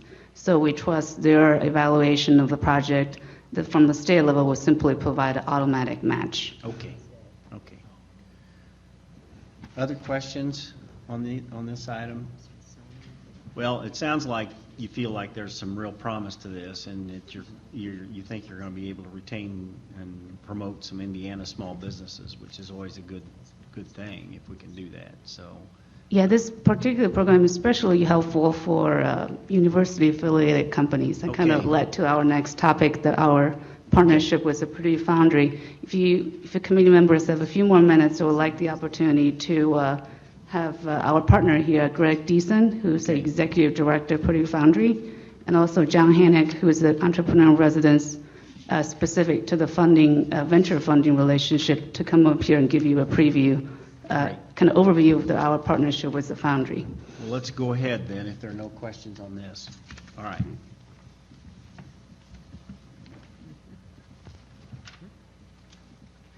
Mr. Chairman and members of the committee, it's good morning and thank you for this opportunity. I am Greg Deason, and Executive Director of the Purdue Foundry. The Foundry was created specifically to help the Purdue community move high-tech ideas into the marketplace. And we draw on the Purdue community for the ideas. We also draw on the community related to Purdue for support.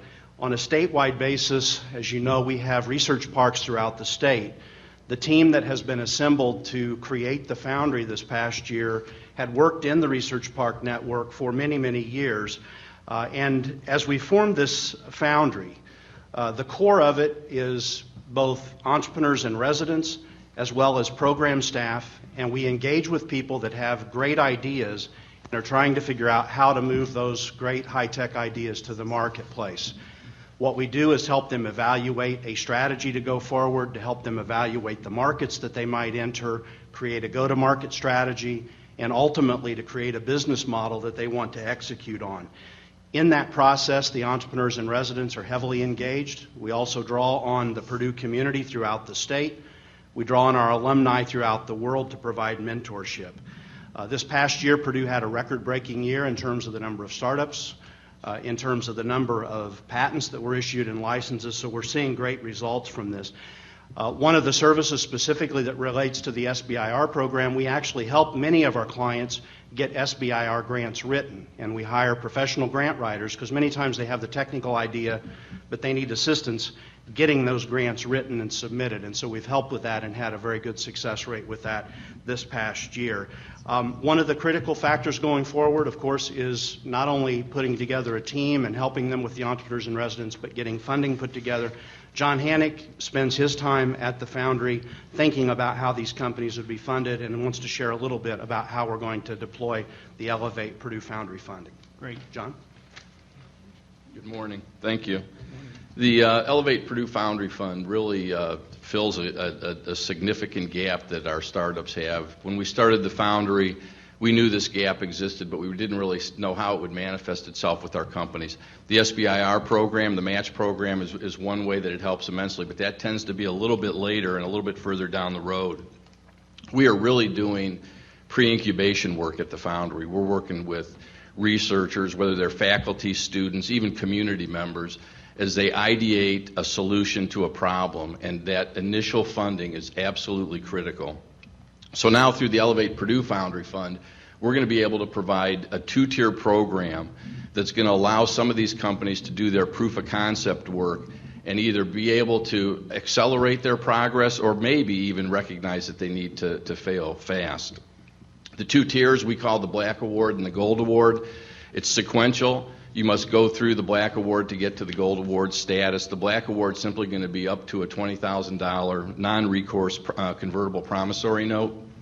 This will be grant-like in the way it works, in that a qualifying company, it's a Foundry client, they're commercializing Purdue intellectual property or otherwise leveraging Purdue assets, will be eligible for consideration. If they're awarded the $20,000, they will have a period of time to meet certain milestones, which may include customer validation, may include certain proof of concept points, such as the development of software, if it's a software product, maybe prototyping a hardware product.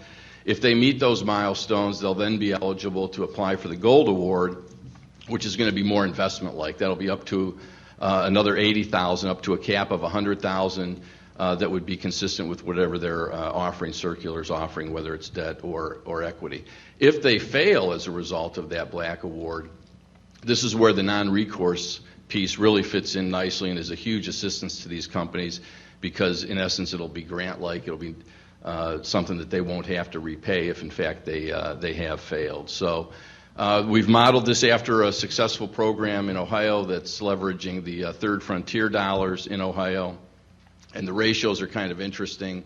If the ratios in Ohio kind of hold true with our program, we would expect about 10% of the companies that succeed at the Black Award level actually apply for the Gold Award, and then ultimately hope that we can make this an evergreen fund. That's great. It's what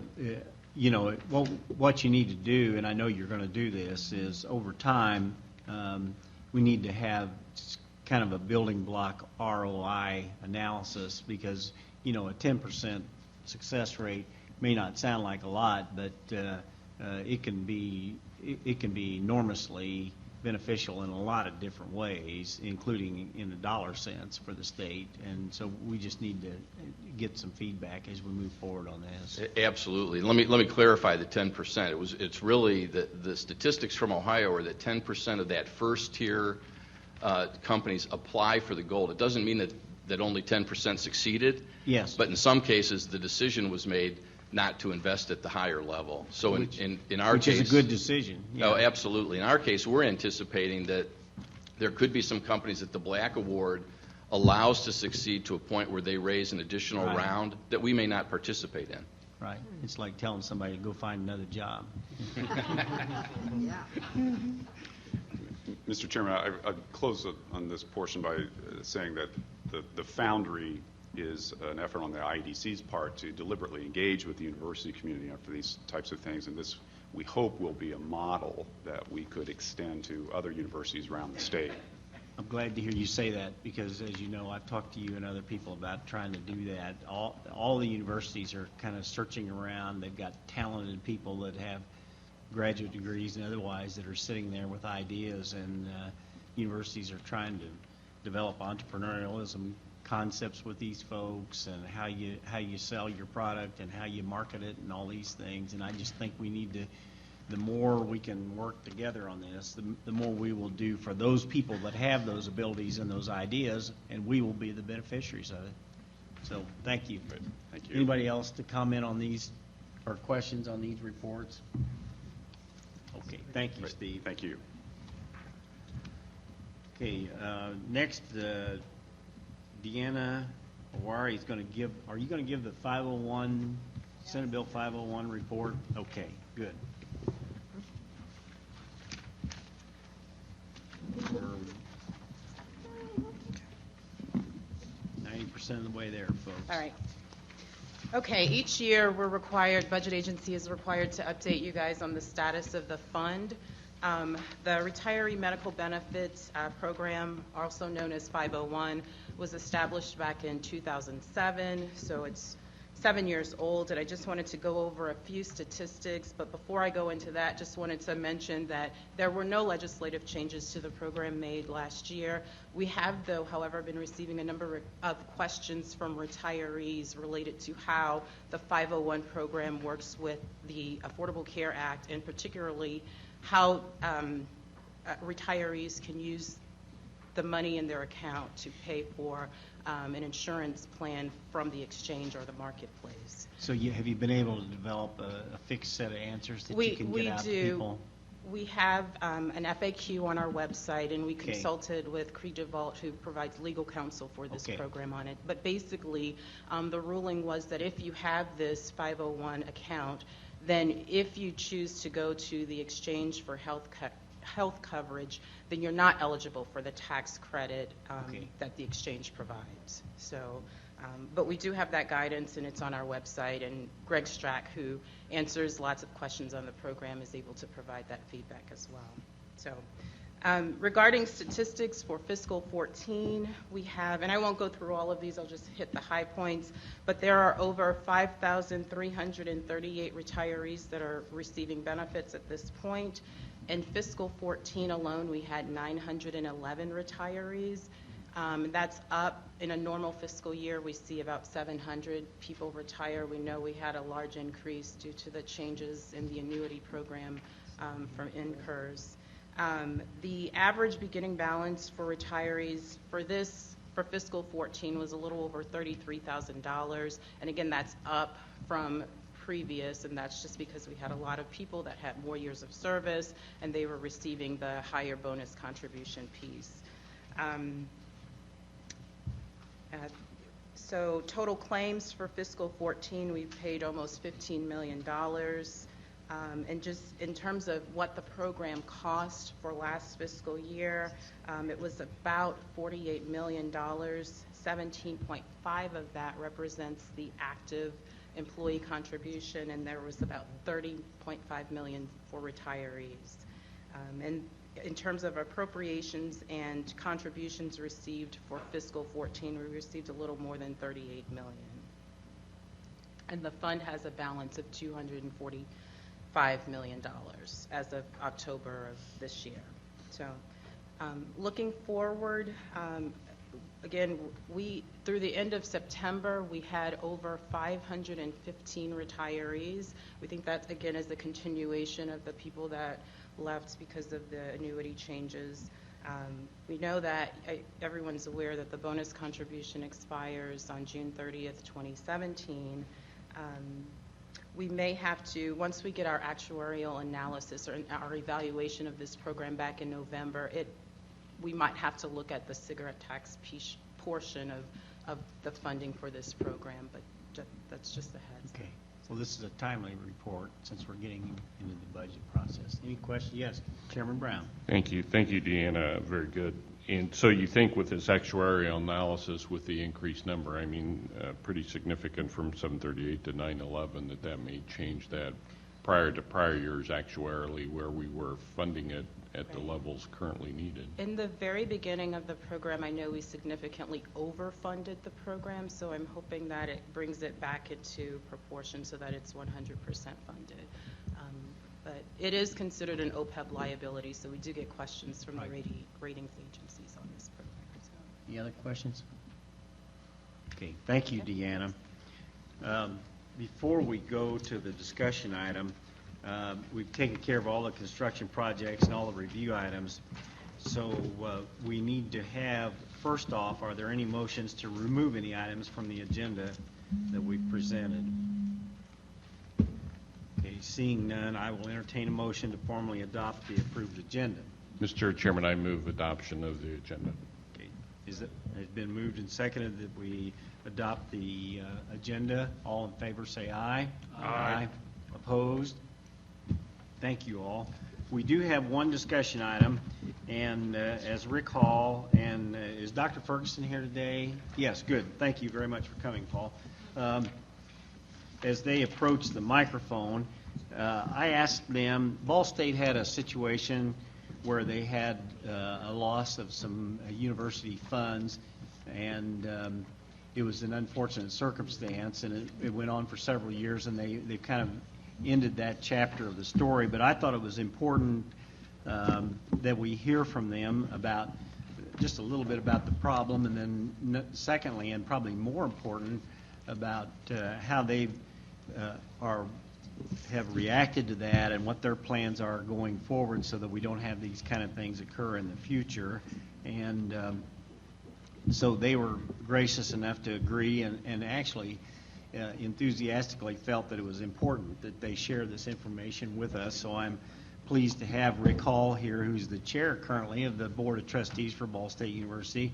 And also I'm hoping that Rick will introduce his new president, Paul Ferguson, the new president of Ball State University, who we're very pleased to have here in the state of Indiana. And some of us have had a chance to spend some time with Paul, and we think he's going to be a great Hoosier before he gets done. We do too. Thank you, Senator Kenley.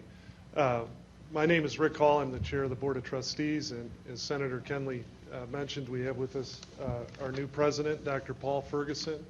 And also, given the seriousness of this matter, I have two of my fellow trustees that have come to the meeting, Matt Mopper and Frank Hancock as well. I'm going to share with you, and you're getting some background materials passed out, I'm going to share with you what transpired and the board's reaction to it. And then Paul is going to share with you some affirmative actions that we are implementing to make Ball State University stronger as a result of this incident. I've known several of you for many years, and as you know, I'm one of the most even-keeled people that you'll ever meet. But when I talk about this incident, it's hard for me not to get emotional. This, when you have $13 million taken from you by criminals, it angers you. When you think about the lost opportunities that represents for our students, it really makes you sick. So if to the extent that emotion comes through today, I don't want you to think that that's reflective of my attitude to be here. We are pleased to have this opportunity to share with you what transpired, and we know that you, as much as anyone, know the great things that Ball State University can do with that kind of money. We value you investing in Ball State University. We take pride in being the standard for fiscal responsibility and operational efficiency. We try to spend our money on things that matter, like the undergraduate experience, and not spend it on things that don't matter, like overhead and administration. In other words, we spend our money, your money, like it's our own. And when you lose this kind of money, it hurts. So with that, let me turn to what transpired here. We were notified in the fall of 2011 that $13.1 million of our money had been invested in fraudulent investments. The first came to our attention as a result of an investigation that was underway in the Southern District of New York with respect to a $5 million investment that occurred in 2010. And when we were notified of that, we immediately reviewed our portfolio and discovered a second investment of $8.1 million that occurred in 2000. The first that we were notified occurred in 2010, the second in 2008. So the board's reaction at that point was had really three immediate goals. One, we wanted to put in internal controls that would prevent this from happening in the future, and there were some changes that were made immediately that Dr. Ferguson will outline for you. And then secondly, we wanted to make sure that the criminals that perpetrated these acts were prosecuted. And we third wanted to make sure that we tried to recover whatever assets we could from the fraudulent investments. We were advised by the federal law enforcement that it was best to keep this matter internal at that time, and we did so for 2 years, working diligently with them to secure prosecutions and convictions of outside perpetrators with respect to both investments. And the last of those convictions occurred this past summer. At that point in time, the board thought to get an independent third-party perspective on what exactly transpired and how we could improve our internal controls such that it would minimize that this would ever recur again. And at that point, we hired Deborah Daniels, who's an attorney at Krieg DeVault, and the former federal prosecutor. And she, to provide technical accounting assistance, engaged Crowe Horwath, a national accounting firm. And we charged them with 3 tasks. The first task was to tell us that our portfolio was solid. In other words, there's not another $5 million shoe that's going to drop. And they confirmed that. That's one of the reports that you have in your materials. I won't go into the detail of that, but the conclusion of that report is that all of our money is in sound, legal investments.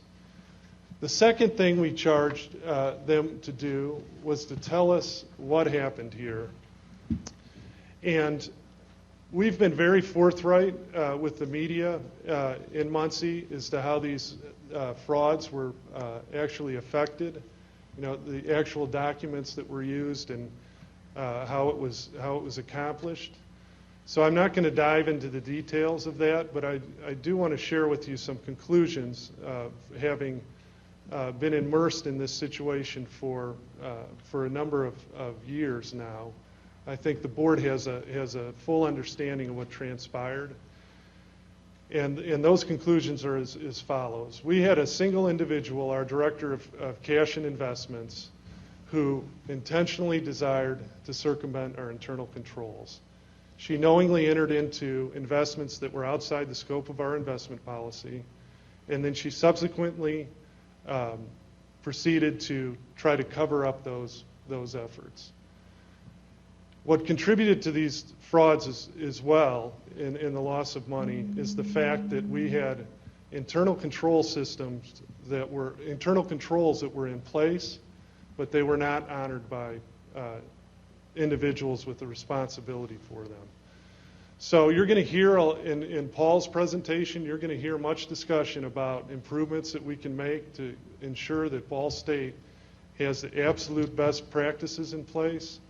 But I don't want you to be misled by that discussion in the sense that we had internal controls in place that should have prevented this fraud.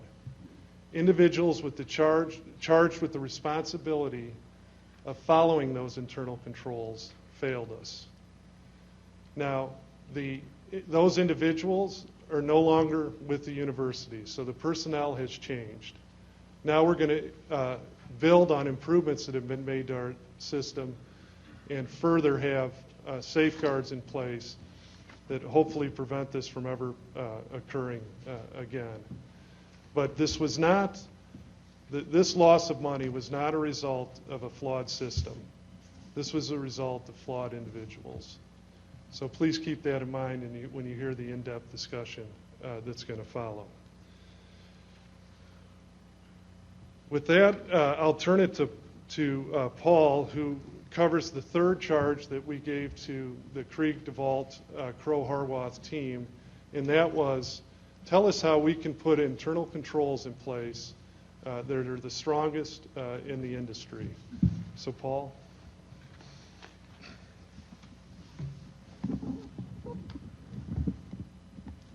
Thank you, Rick. Good morning, Mr. Chair. Thank you for your kind invitation. I already feel the Hoosier hospitality. It's only been 2.5 months, but the welcome has been remarkable, and thank you for this morning. It's very important. I don't think any new president wants to come in for the first 2.5 months and deal at this level of the investment portfolio, but I'm pleased to be here and to join our chair, Rick Hall, and members of our Board of Trustees. I think one of the clear affirmations that I would give to you as I begin my short presentation is that we have a healthy portfolio, legitimate and valid, and the internal controls are contemporary and best practice. The other aspect that I would encourage you to appreciate is that the new level of engagement and collaboration between the President and the Board and the University Administration is rock solid. And we come to you together. I think the statement that the Board and the President are here together will truly affirm where we've been and where we're going. So I really appreciate that very much.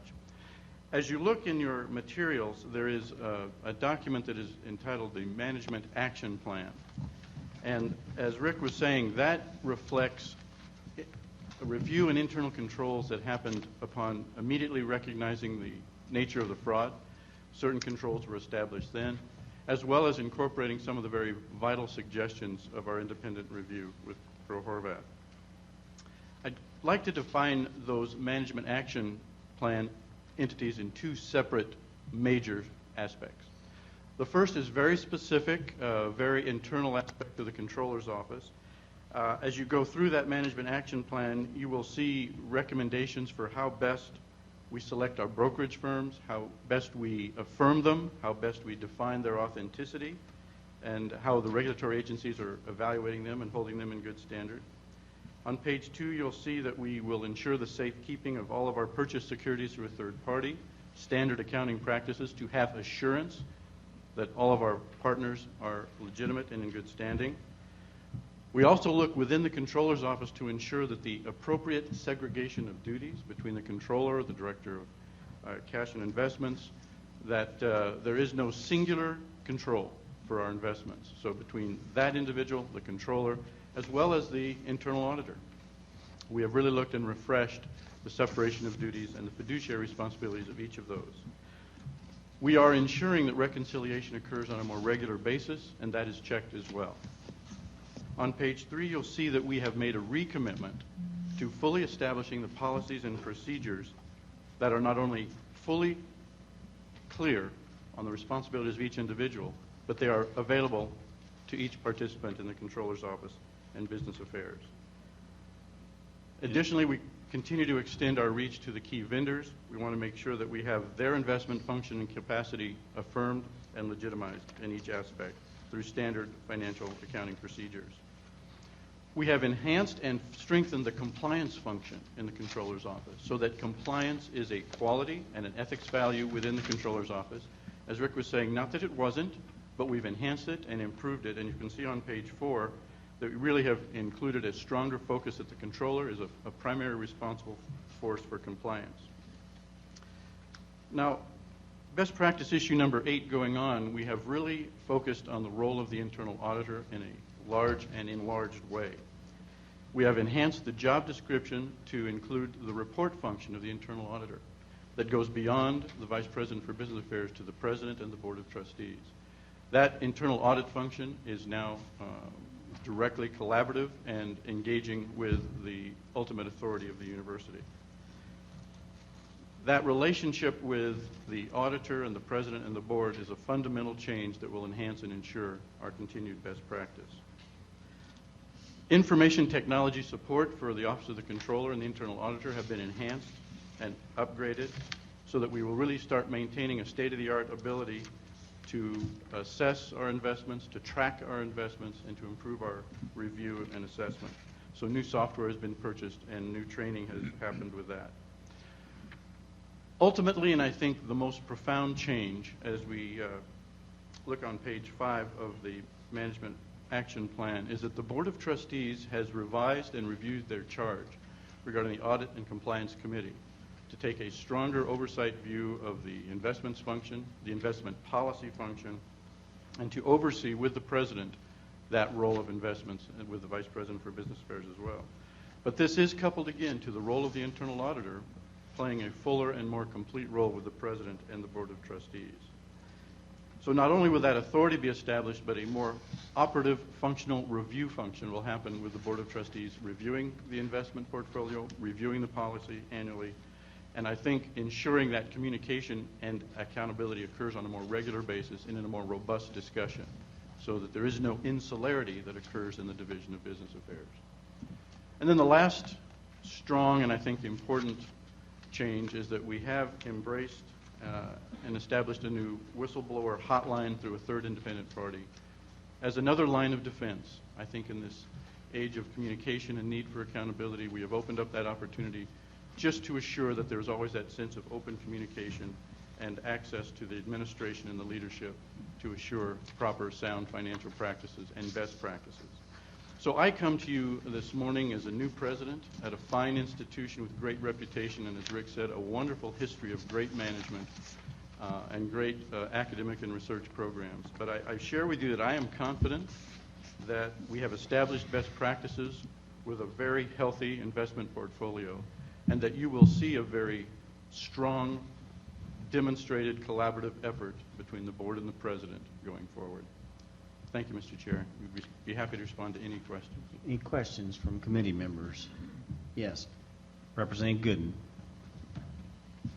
Thank you, Mr. Chairman. Not necessarily a question, but I did receive a phone call from Trustee Wayne Estopanol explaining, and I appreciate the outreach to me to be able to understand what's going on. In a related matter, public school corporations currently are audited by the State Board of Accounts. The universities are audited somewhat differently, but I want to switch gears and switch over to the public schools at this moment, public entities at large. In the last several years, the State Board of Accounts, their personnel staff has just been decreased tremendously. As a matter of fact, now in school corporations, the State Board of Accounts do not even audit extracurricular accounts. And you folks know about how much money's handled in sports and athletic events and all those things. I'm going to make a request officially here. I'm going to work with Senator Kenley and Representative Brown to see if there's a way that moving forward that school corporations, public entities can actually contract with an outside partner, auditing firm to do their audits along with the ability to be able to fund that through a debt service program or some other plan. Let the State Board of Accounts oversee those groups. I think that would give us a far better picture of what's really going on in these entities that are being publicly funded, like the universities, as we move forward. I'm going to look forward to chatting with you, Senator, and Representative Brown about fixing something I think is really broken as we move forward. So thank you for the opportunity to talk, and thank you folks for realizing the problem, stamping it out immediately, and I think you guys are doing a great job moving forward. So thank you. Thank you. Yeah, thank you, Representative Gooden, and certainly I know from your career, I know that you're highly aware of these things, and probably a good point that this comes up maybe in a timely way here, so we'll be glad to work with you on that. Chairman Brown. Thank you. Just kind of to the last point is going over this, you had whistleblower policies in place and have added the hotline as a way of communication, but in the report I really don't see anywhere. Was there a whistleblower that potentially could have alerted the university earlier, or has that been identified or not? Do you know? No, there was we had internal auditors that were monitoring our investments that perhaps saw some things that were troubling to them, but there was no outside whistleblower that would have made a phone call or utilized this hotline or anything like that. Yes, Representative Turner. Rick, what's the potential for any recovery at this point? At this point, there was $13.1 million in funds that were invested in these bad investments, and we've received about $500,000 to date. That consists of insurance proceeds as well as a payment that was actually made on one of the investments. As far as further recovery, we're certainly going to pursue that with the federal government to the extent they try to realize assets. But at this point in time, after consulting with the State Board of Accounts about this, our auditors have determined that the entire remaining amount should be written off. So their analysis of the prospects of recovery are such that it should not be reflected as having any value on our financial statements.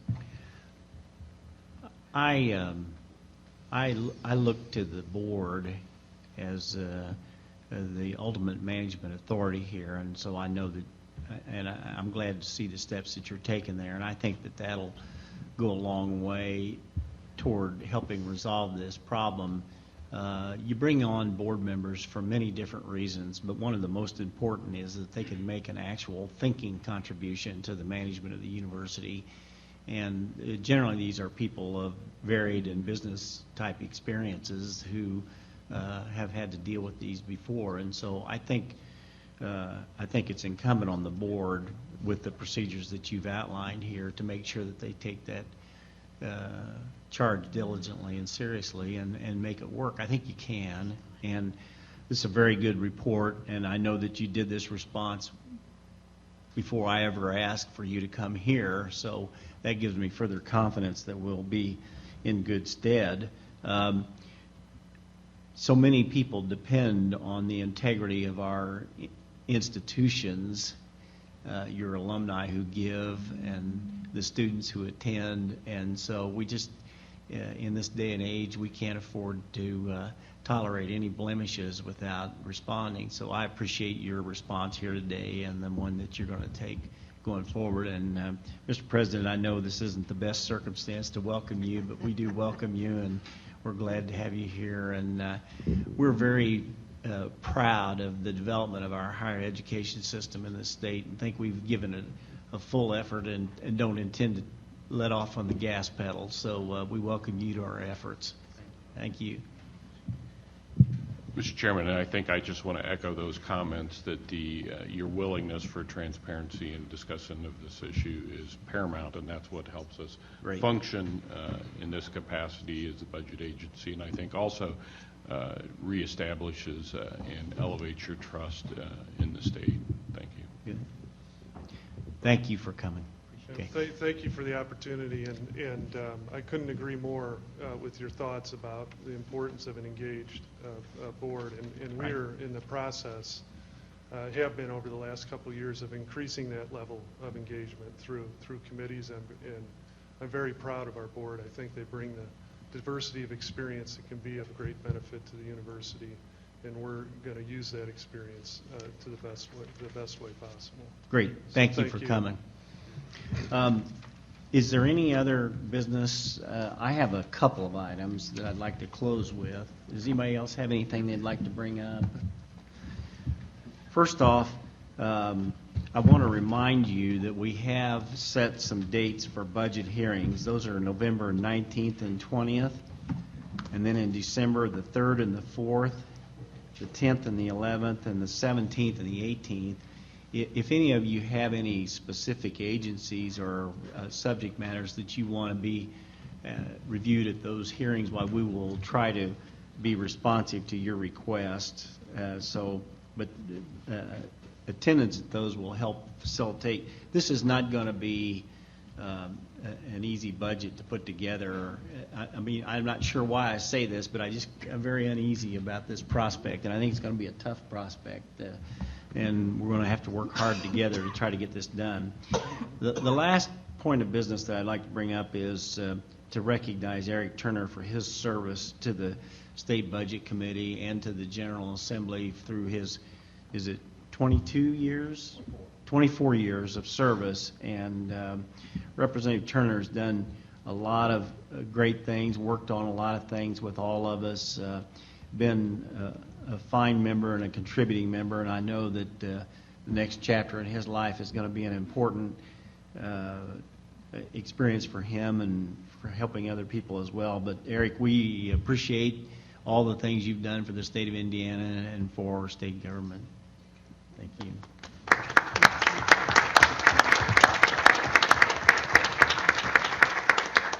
Somebody said they had box lunches, and we stand adjourned. Thank you. Thank you.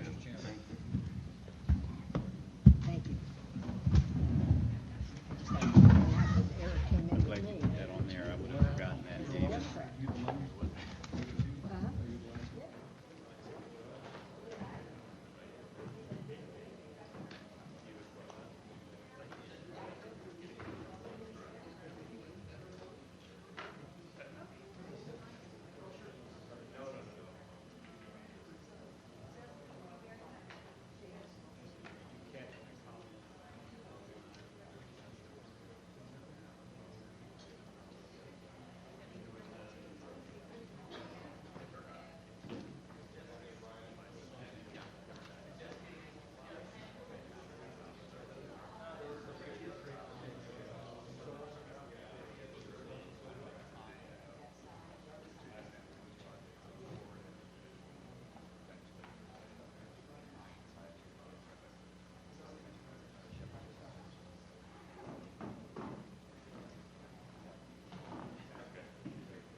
be in the bus in 15 minutes? Possibly. Or do you think people want to be here? I don't know. I don't know. Hey, Matt, is the bus ready? Yeah. Okay. Okay. Well, then we're going to eat on the bus? Okay. I'm fine with that. Okay. Okay.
Hey, you know something?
Yeah, they had buses and something.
check, 1, 2. Check, 1, 2. Check, check, 1, 2, 3. Testing, 1, 2. Check, check, 1, 2. Check, 1, 2, 3. Check, 1, 2. Check.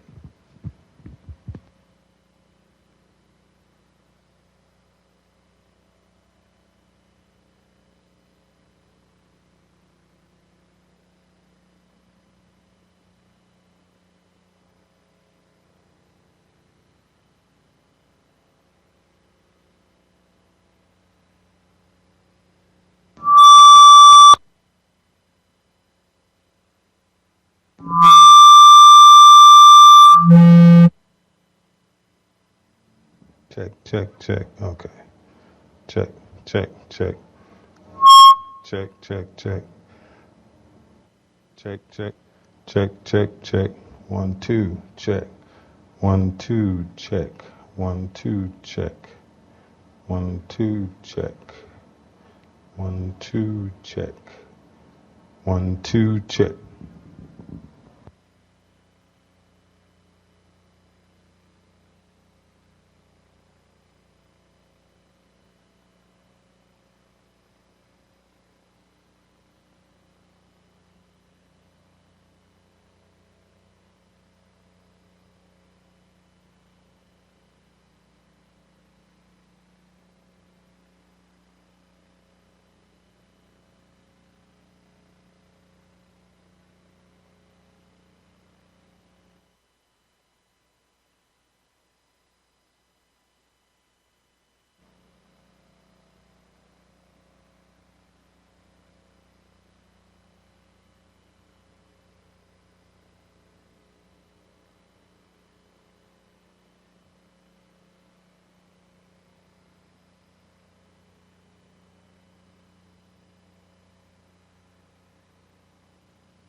Check, 1, 2, check.